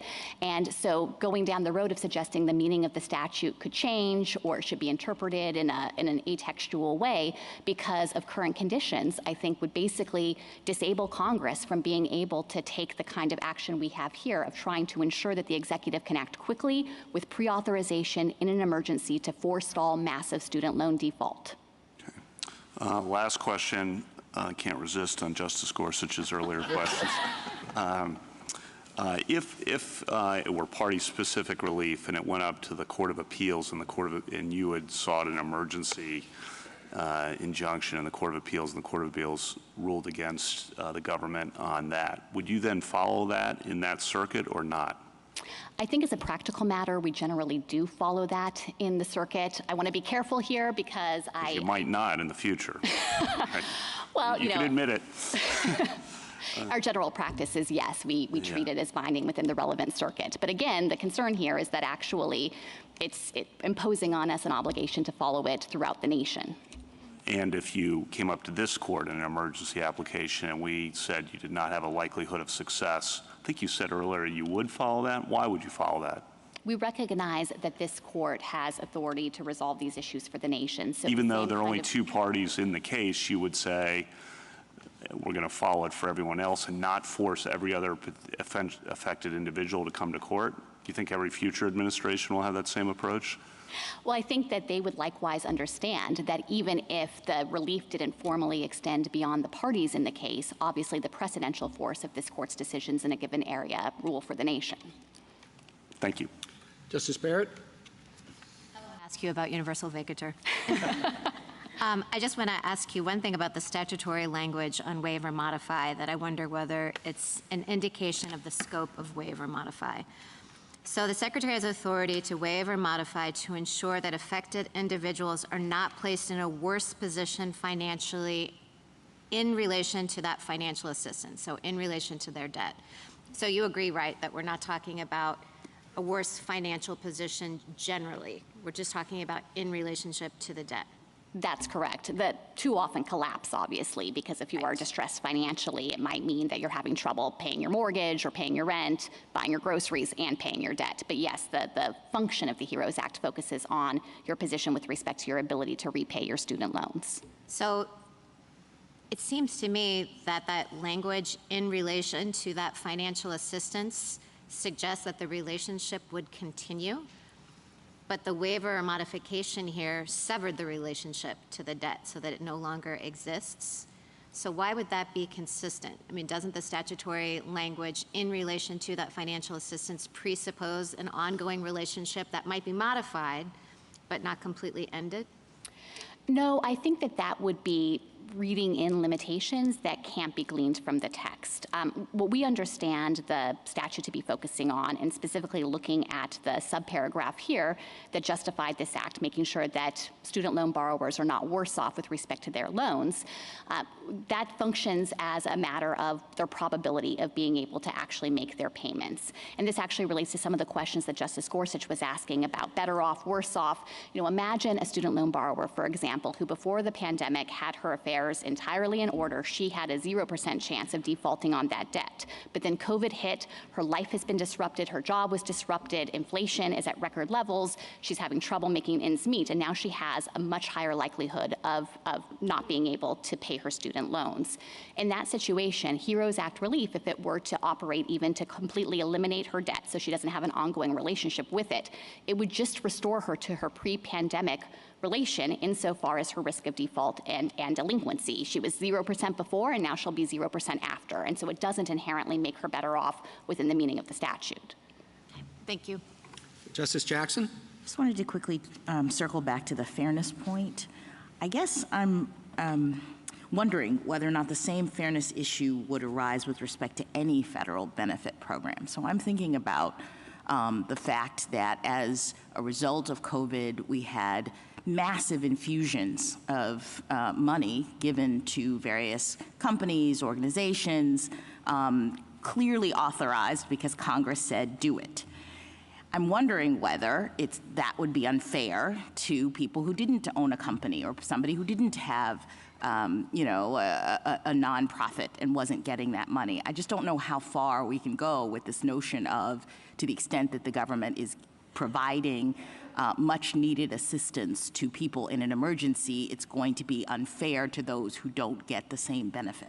Yes, that's exactly right. And what I would say is that is inherently an aspect of what Congress authorized in the HEROES Act as well. It specifically thought about this situation, what to do about student loan borrowers who are impacted by a national emergency, who might then end up in a worse position with respect to their ability to repay. And Congress made the judgment, you can give them relief. And with any benefits program, there are going to be others outside the context of that particular program who aren't getting the benefit. But I don't see how that could possibly provide a basis to just say that you're paralyzed in doing what Congress intended to ensure that the class they were focused on gets the relief they need. Thank you, General. Mr. Connolly? Mr. Chief Justice, and may it please the Court. This case turns on the same issue as Nebraska versus Biden, whether the HEROES Act authorizes the debt forgiveness program. It does not, as this Court has already heard. I'd like to focus here on 3 issues specific to this case. First, the HEROES Act is the Secretary's only excuse for not adopting the program through negotiated rulemaking and notice and comment. If that act does not apply, there is no dispute that the program is procedurally improper. Second, on standing, the government makes one argument, that if respondents prevail, the Secretary won't provide debt forgiveness to them under the HEROES Act. But that isn't the proper inquiry. Respondents need only show that there is some possibility that the relief they seek will prompt the Secretary to forgive their debts. On that question, there is no debate. Debt forgiveness is a top priority of this administration. The parties agree that the Secretary can forgive debts under the Higher Education Act, and the Secretary has never denied that he may follow the proper procedures and forgive respondents' debts after his current program is declared unlawful. Finally, on the merits, Congress did not authorize the Secretary to create a $400 billion debt forgiveness program behind closed doors with no public involvement. The whole point of negotiated rulemaking and notice and comment is that the individuals most affected by student loan regulations, like the respondents, must have a meaningful voice in the regulatory process. But here, the respondents were deprived of their procedural rights and their finances suffered. Brown got nothing, and Taylor received only $10,000, even though high-income individuals making more than 5 times as much got $20,000. The law requires that the Secretary give respondents an opportunity to be heard. The judgment below should be affirmed. Mr. Connolly, has this court ever held that the notice and comment provisions of the APA can establish are enough for standing in a case like this? Yeah, I would point to Summers. In Summers, this court held that an environmental organization had standing to challenge the Forest Service's approval of the Burnt Ridge project, and because the Forest Service approved that without going through notice and comment. And that environmental organization had standing because there was some possibility that if they went through the proper process, that the Forest Service would change its mind and wouldn't approve the Burnt Ridge project. And I think it's the same thing here. If the Secretary goes through the proper process, there is some, and does negotiated rulemaking and notice and comment, there's some possibility that he will change his mind and forgive our debts. Were the procedures in Summers applied in Summers? Were they implied? I think it was... No, applied. Oh, applied. In that case, yes, the court said, the court found it was drawing a distinction between why they would have had standing in one place and wouldn't have in another. And the reason that the group ultimately didn't have standing is because they had settled it. But the court said that if Burnt Ridge had still been on the table, that they would have had standing. Doesn't your theory of injury rely on the assumption that if the HEROES Act isn't there, or if there's a problem with the HEROES Act, the administration would necessarily have done the same thing under the HEA? No, I don't think so. In fact, I think the program will look quite different once it does go through negotiated rulemaking and notice and comment. No, I guess I'm asking you, you seem to be assuming that if you get the relief of invalidation of the action under the HEROES Act, that the administration would necessarily move forward, because you said it was a top priority of this administration, that they would necessarily do the same thing or a similar thing meaning provide debt relief to people under the other legal avenue. And I mean, I can imagine a world, if you think of a hypothetical, in which the Secretary believes that that the department only has authority under the HEROES Act. Here we are in the midst of a pandemic. The intention of the department is to provide this relief in the context of the emergency, and that if we don't have an emergency, and then if we're not in this circumstance and we don't see the HEROES Act there, then they would not move forward. So I think you kind of have to convince us that the administration would have provided this sort of debt relief under the authority you point to that you say has the procedures that were not provided. Two responses. I think the best evidence for this is the nature of the program. The program applies to 95% of all borrowers. It's not remotely tailored to individuals who are suffering from the pandemic. And the reason is because this is a program that's just designed to help people who are in need of debt relief. And on the authority point, the parties are in agreement that they have the power to do this under the HEA. And the Secretary has never come up here and denied that they won't go through the exact same process, which they should have done in the first place, once this program is declared unlawful. Except, my biggest problem is you've shown me nothing to suggest that if they have to or will go under HEA, that they're going to deprive you of due process. They're going to let you be heard.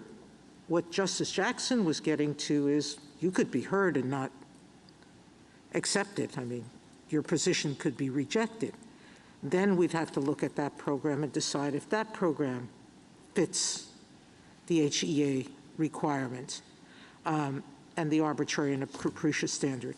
But there is no injury that you're suffering unless you get a speculative new plan that goes into effect. You have no proof that if a speculative new plan does arise under the HEA, that you're going to be deprived of notice and comment.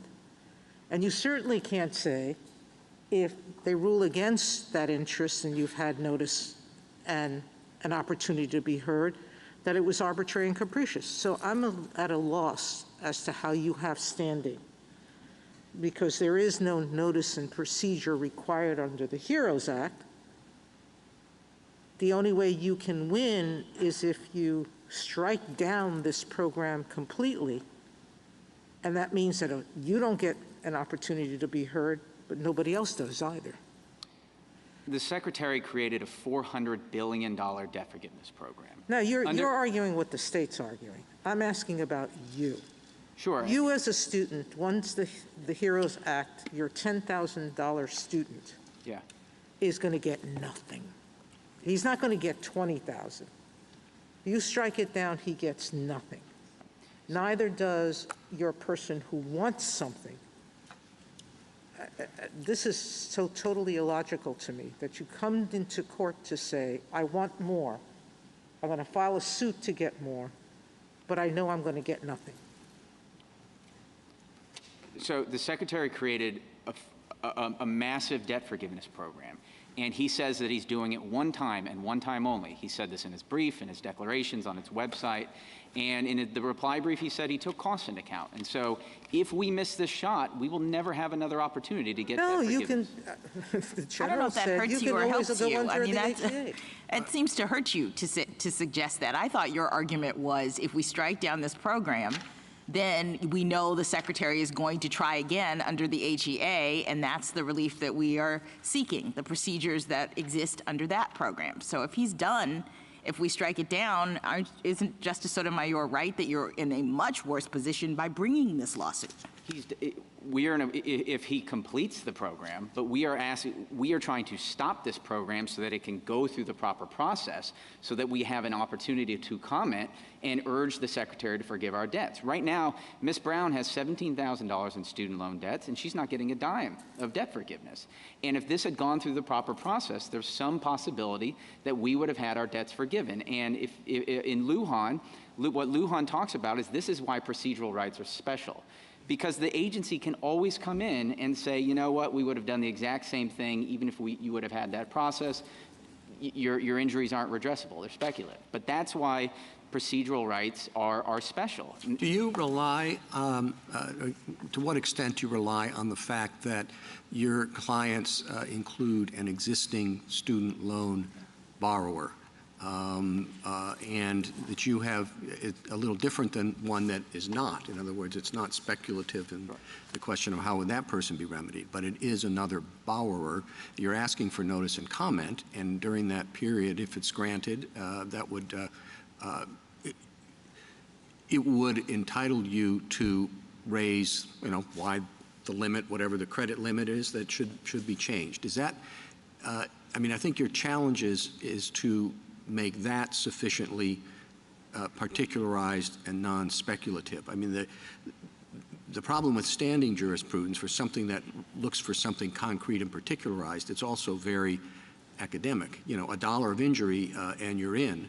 Hundreds of millions that they can't trace directly to the agency action, and you're not. So what is it that makes the interest of your client who has a $17,000 loan, how is that sufficiently concrete and particularized in the context of something that the government would address if it can't do what it's doing now?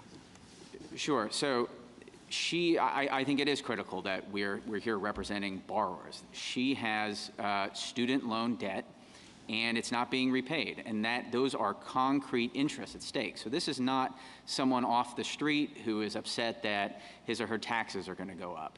That there's no question that'd be a generalized grievance.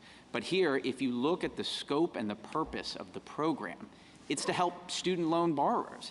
But instead of doing this through negotiated rulemaking and notice and comment, they carved up the lines and they did it all in secret. I'd point the court to page 31 of the government's reply brief. On that page, the government said that it had extensive discussions with banks and ultimately decided not to forgive FFEL loans. That's the type of thing that should be happening on the public record. Mr. Connolly, aren't you really fighting Congress on this one? The HEROES Act specifically says no notice and comment, no negotiated rulemaking. Specifically says there's going to be an emergency, so we're waiving those procedural requirements. So, you might think that Congress made a wrong call there, but that's Congress's call. Because when Congress wrote the HEROES Act, the waivers and modifications have to actually be authorized by the Act. You can't just label something a waiver or modification and skip through negotiated rulemaking and notice and comment. Right there, subsection D, it says the negotiated rulemaking requirements shall not apply to the waivers and modifications authorized or required by the Act. It doesn't say anything that the Secretary labels a waiver or modification is authorized by or required by the Act. And so we recognize that Congress did create an exception, but the waivers and modifications actually have to apply. They have to actually be authorized by the HEROES Act. Mr. Connolly, what are the limits of your theory? Could someone who finished paying their loans off, right last year, sue because they were disappointed that they weren't included for reimbursement? No, I don't think so, because there's no mechanism by which the Department of Education can write those borrowers a check. And so their injuries are not redressable. Here, there is a mechanism under which the Secretary can forgive Ms. Brown's debts, forgive Mr. Taylor's debts, and that's the difference. What about the Chief Justice's lawn care person who doesn't go to college, starts a lawn care business, but as the Chief said, this person has some fairness concerns and feels like this shouldn't have happened and kind of level up or level down and wants to level down? Sure. Again, the Secretary of Education has no power to give any money to that individual or do anything like that. And so even if he could come up with a concrete interest, it couldn't be redressable. Could have persuaded him not to do it would be, I take it with the fairness concern and the hypothetical the Chief posed you. I think it would have been to say, well, this isn't fair. You're not doing this for me, so you shouldn't have done it for anyone. But you're not taking the position that that would be No, he would not, because you have to have concrete interests, has to be particularized, can't be abstract, and so. So it's not just the getting shut out of notice and comment. Correct. These individuals have concrete interests. There was a $400 billion debt forgiveness program that was created, and the respondents have debts, and they're not being forgiven. And if it had gone through the proper process, negotiated rulemaking and notice and comment, we could have argued that our debt should be forgiven too. The suggestion is not that the Secretary of Education should forgive on behalf of different banks loans to lawn service companies. It's that that is a consideration of other Americans in a comparable situation who will not get that sort of relief that maybe the Secretary should have taken into account. And that if we had notice and comment rulemaking, that maybe that would be a consideration that would come forth.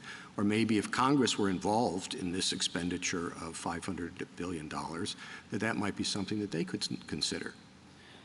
Right, and I would also point to the negotiated rulemaking statute. This is a unique statute.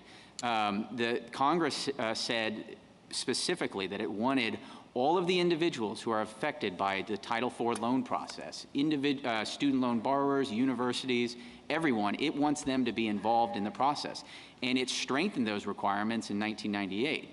And so the idea, I think, that right after doing that, really strengthening negotiated rulemaking, that Congress said, yeah, you can create a $400 billion program on your own, in secret, without any public involvement. It just doesn't seem possible.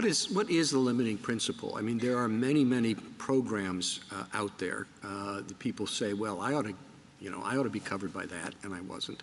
And we certainly don't allow everybody to come in and say, just because I would have a right to comment if this law were struck down, I therefore have a right to bring a suit. I mean, how is this? I understand maybe you have the one client that has a student loan and one that doesn't, right? Right. Well, there's a clear difference between those two situations, isn't there? Sorry, they both have student loan debts right now. Brown has $17,000 and Taylor has $35,000 in debt. Okay.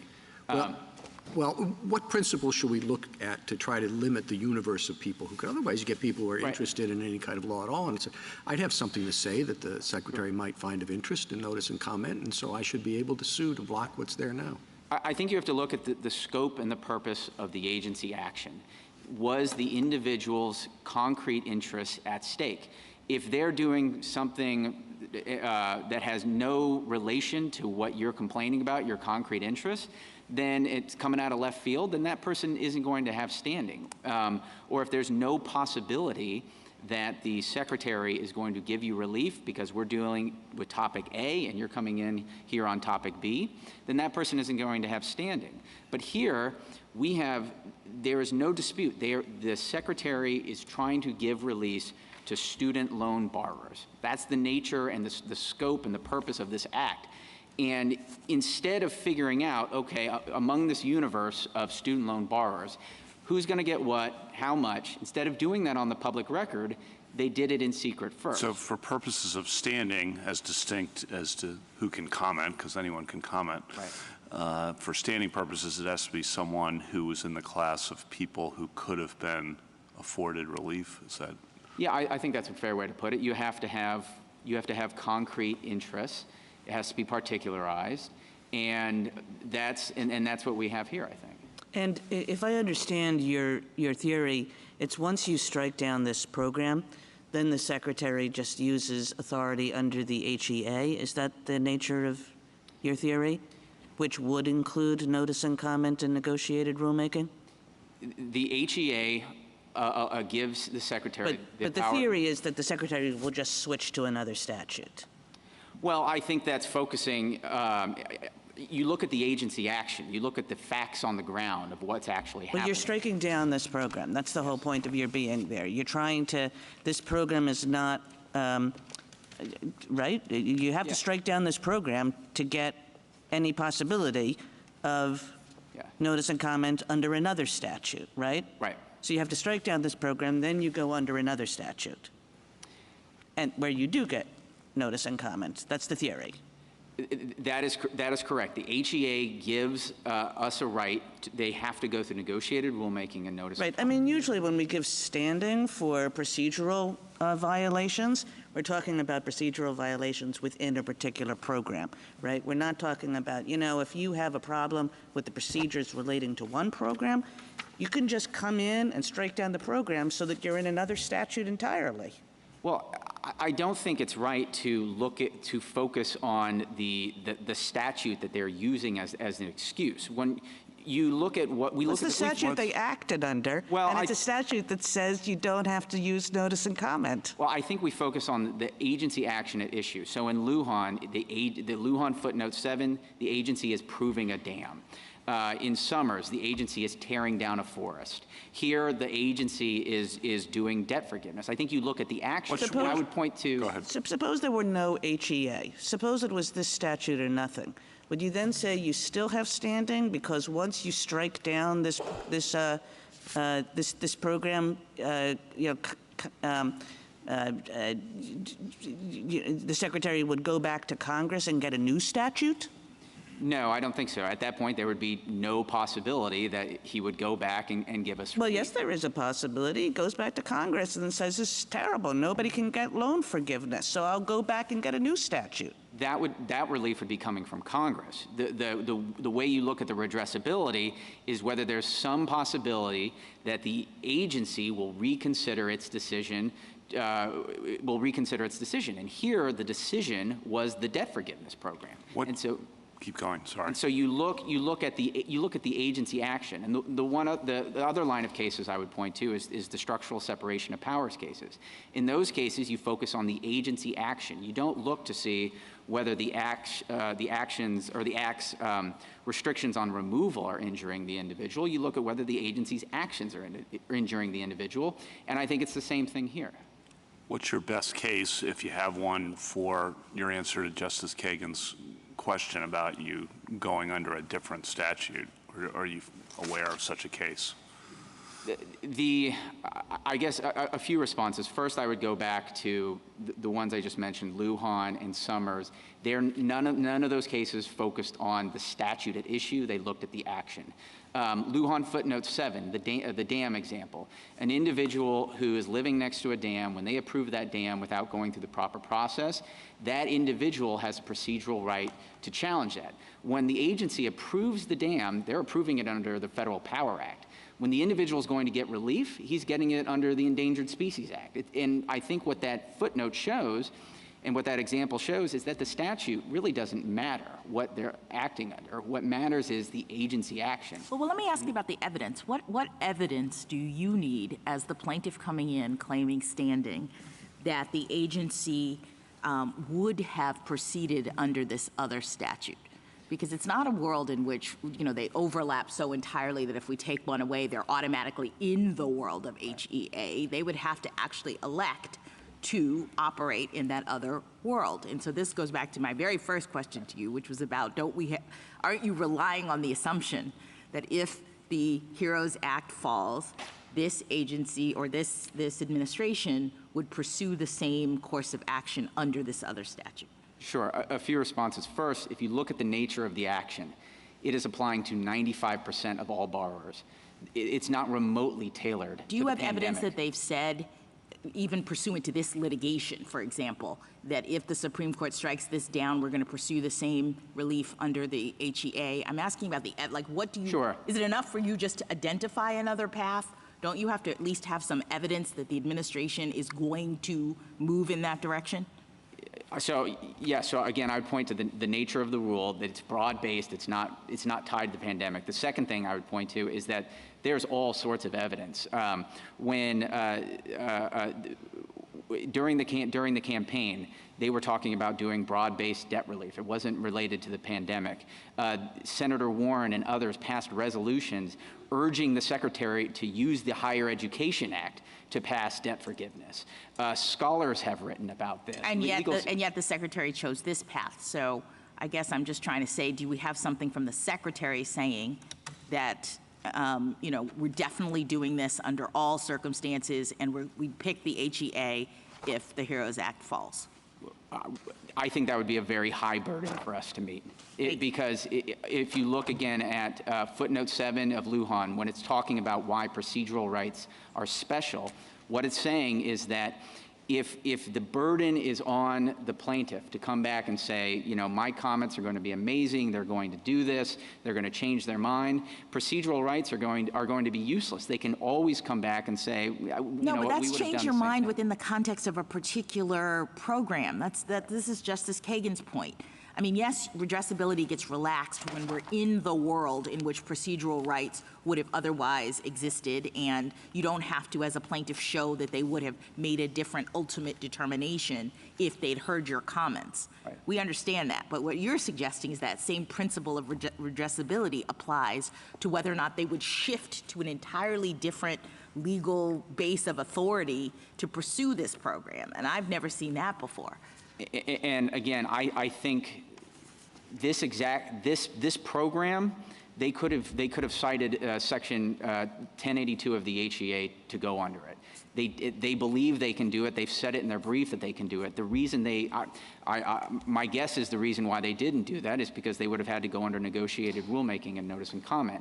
And if you look at the breadth of this program, it's not about helping people who are uniquely suffering from the pandemic. It's helping 95% of all borrowers, and except for the respondents here. And so I think when you look at the nature of the program at issue, plus the campaign statements, plus the fact that they've never gotten up here and denied it. You put all that together, and I think we have a strong, at a minimum, some possibility that they're going to get up when this program is declared unlawful and they go back to the drawing board.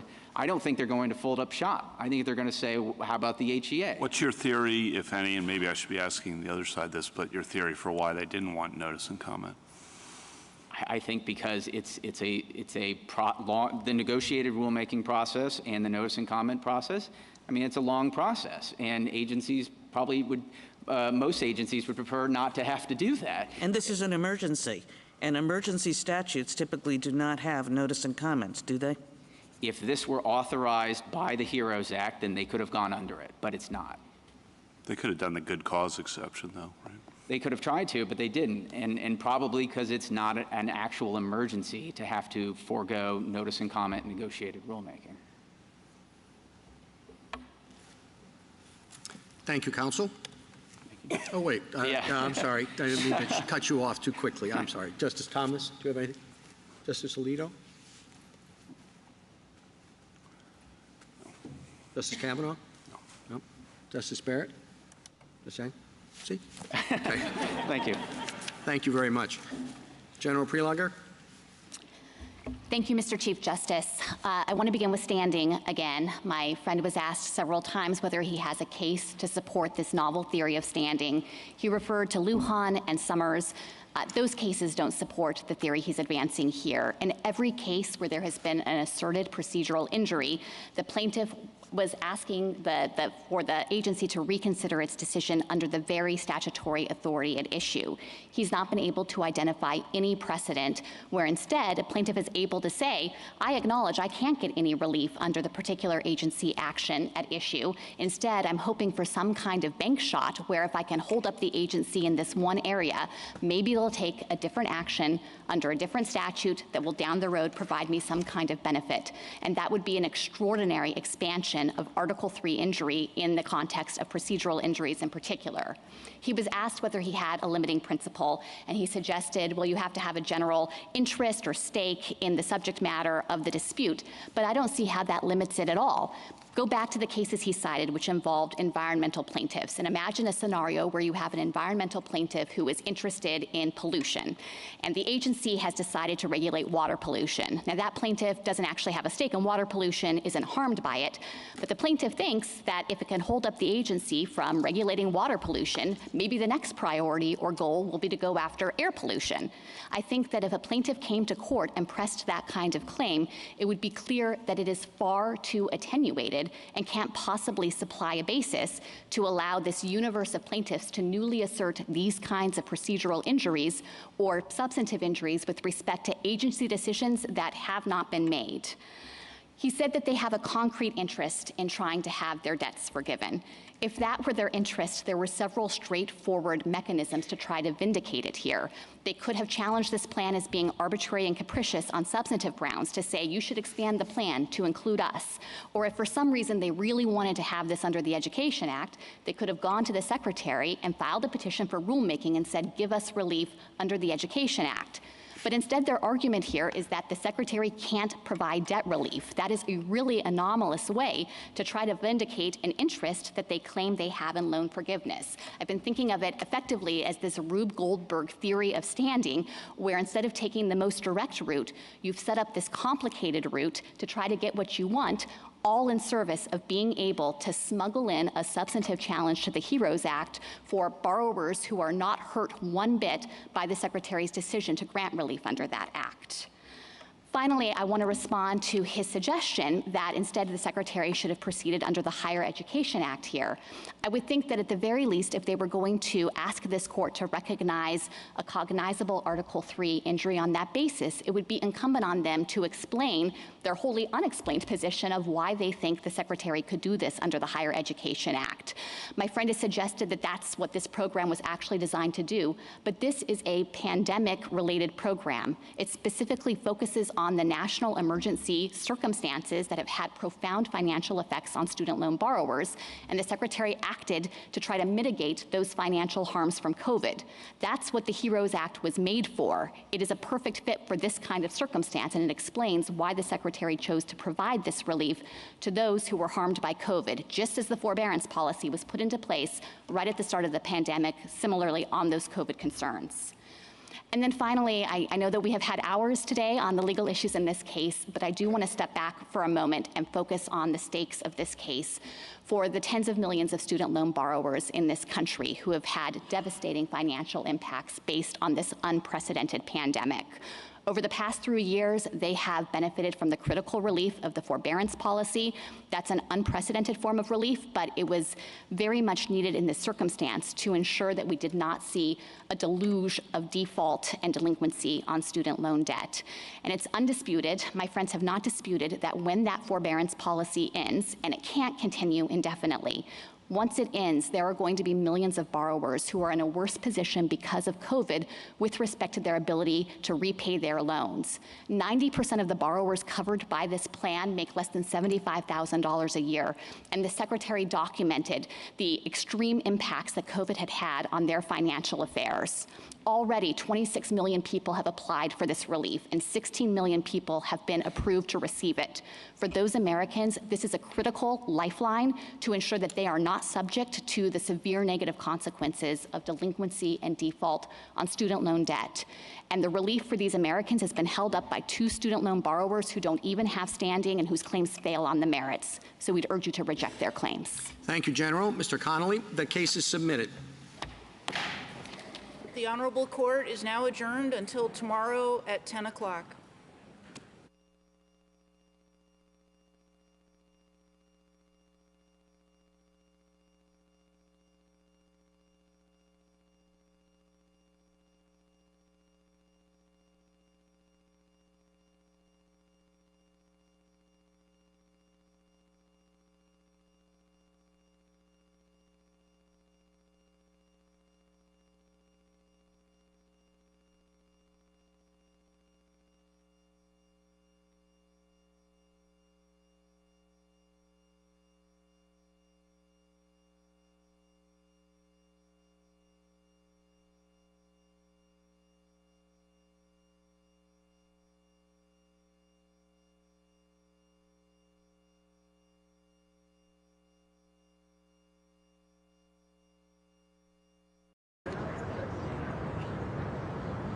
Yeah, you gotta tighten up.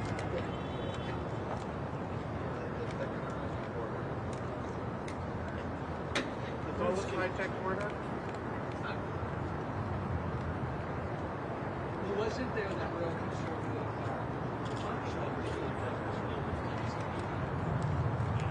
right. Yeah. The radio and that guy. I can't remember his name, but evidently he was like the replacement for Rush Limbaugh. He was the next big thing, right? He was railing against it. And he succumbed to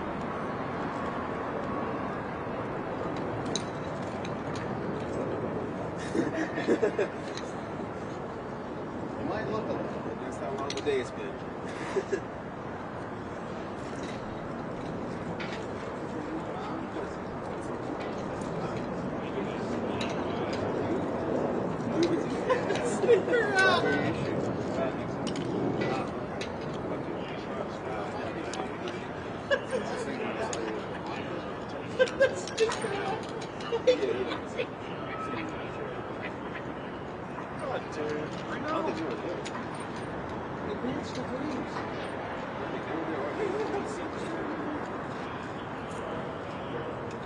Just seems like since like that, I see. Like this. Oh, are you?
Hey, Stevie? Yeah. You see your audience?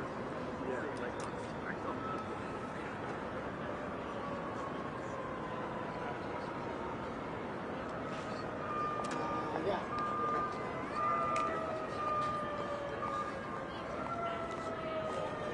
Check.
Good afternoon, everybody.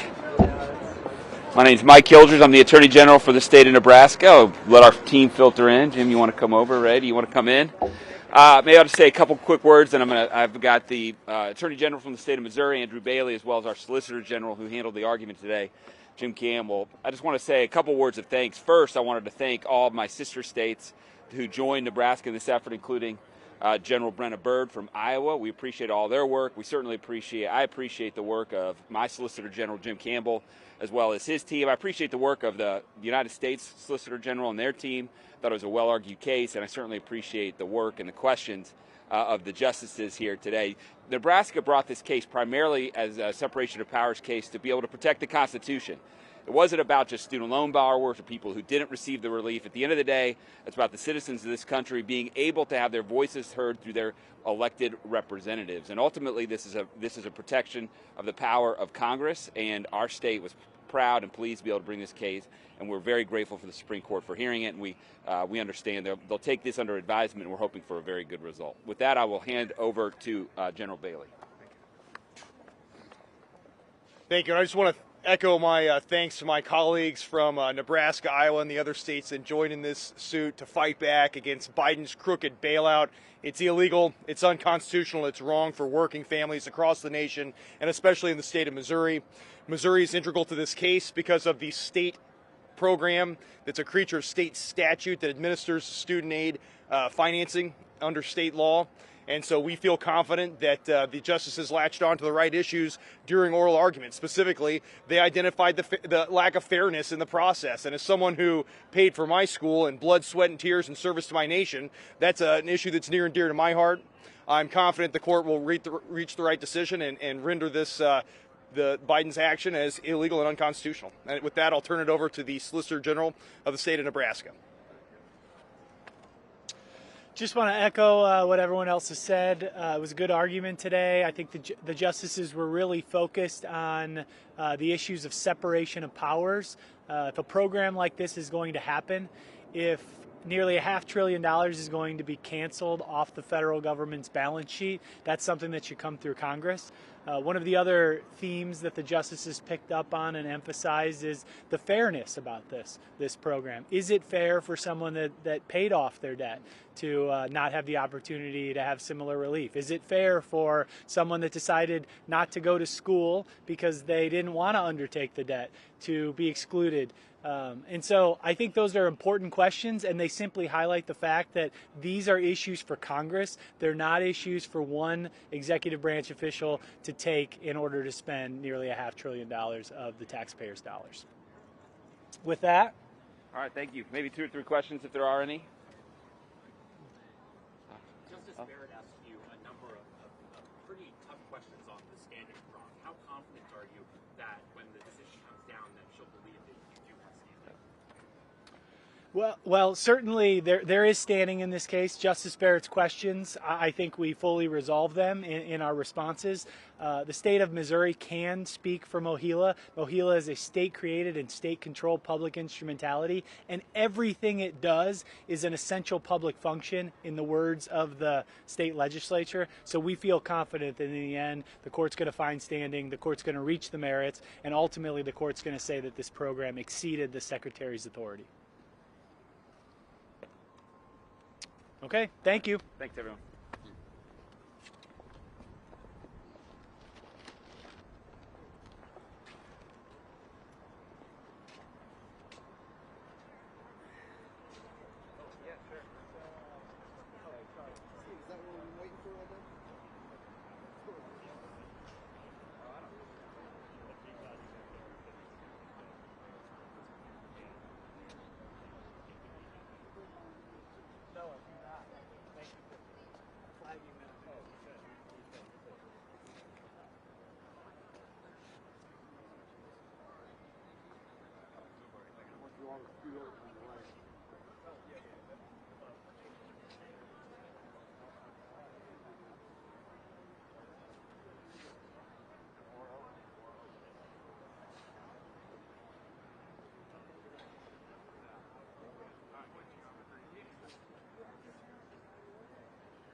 Yeah, let me go inside.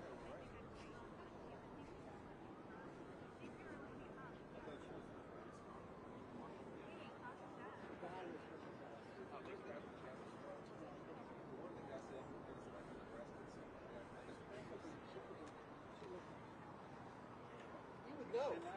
You would know. It's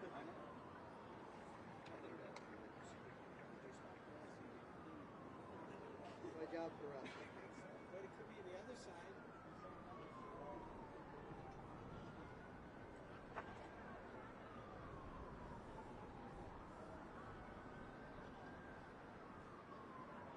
So, Steve, we just got a text from Kevin. He said, for Vales, are you guys up on LiveView?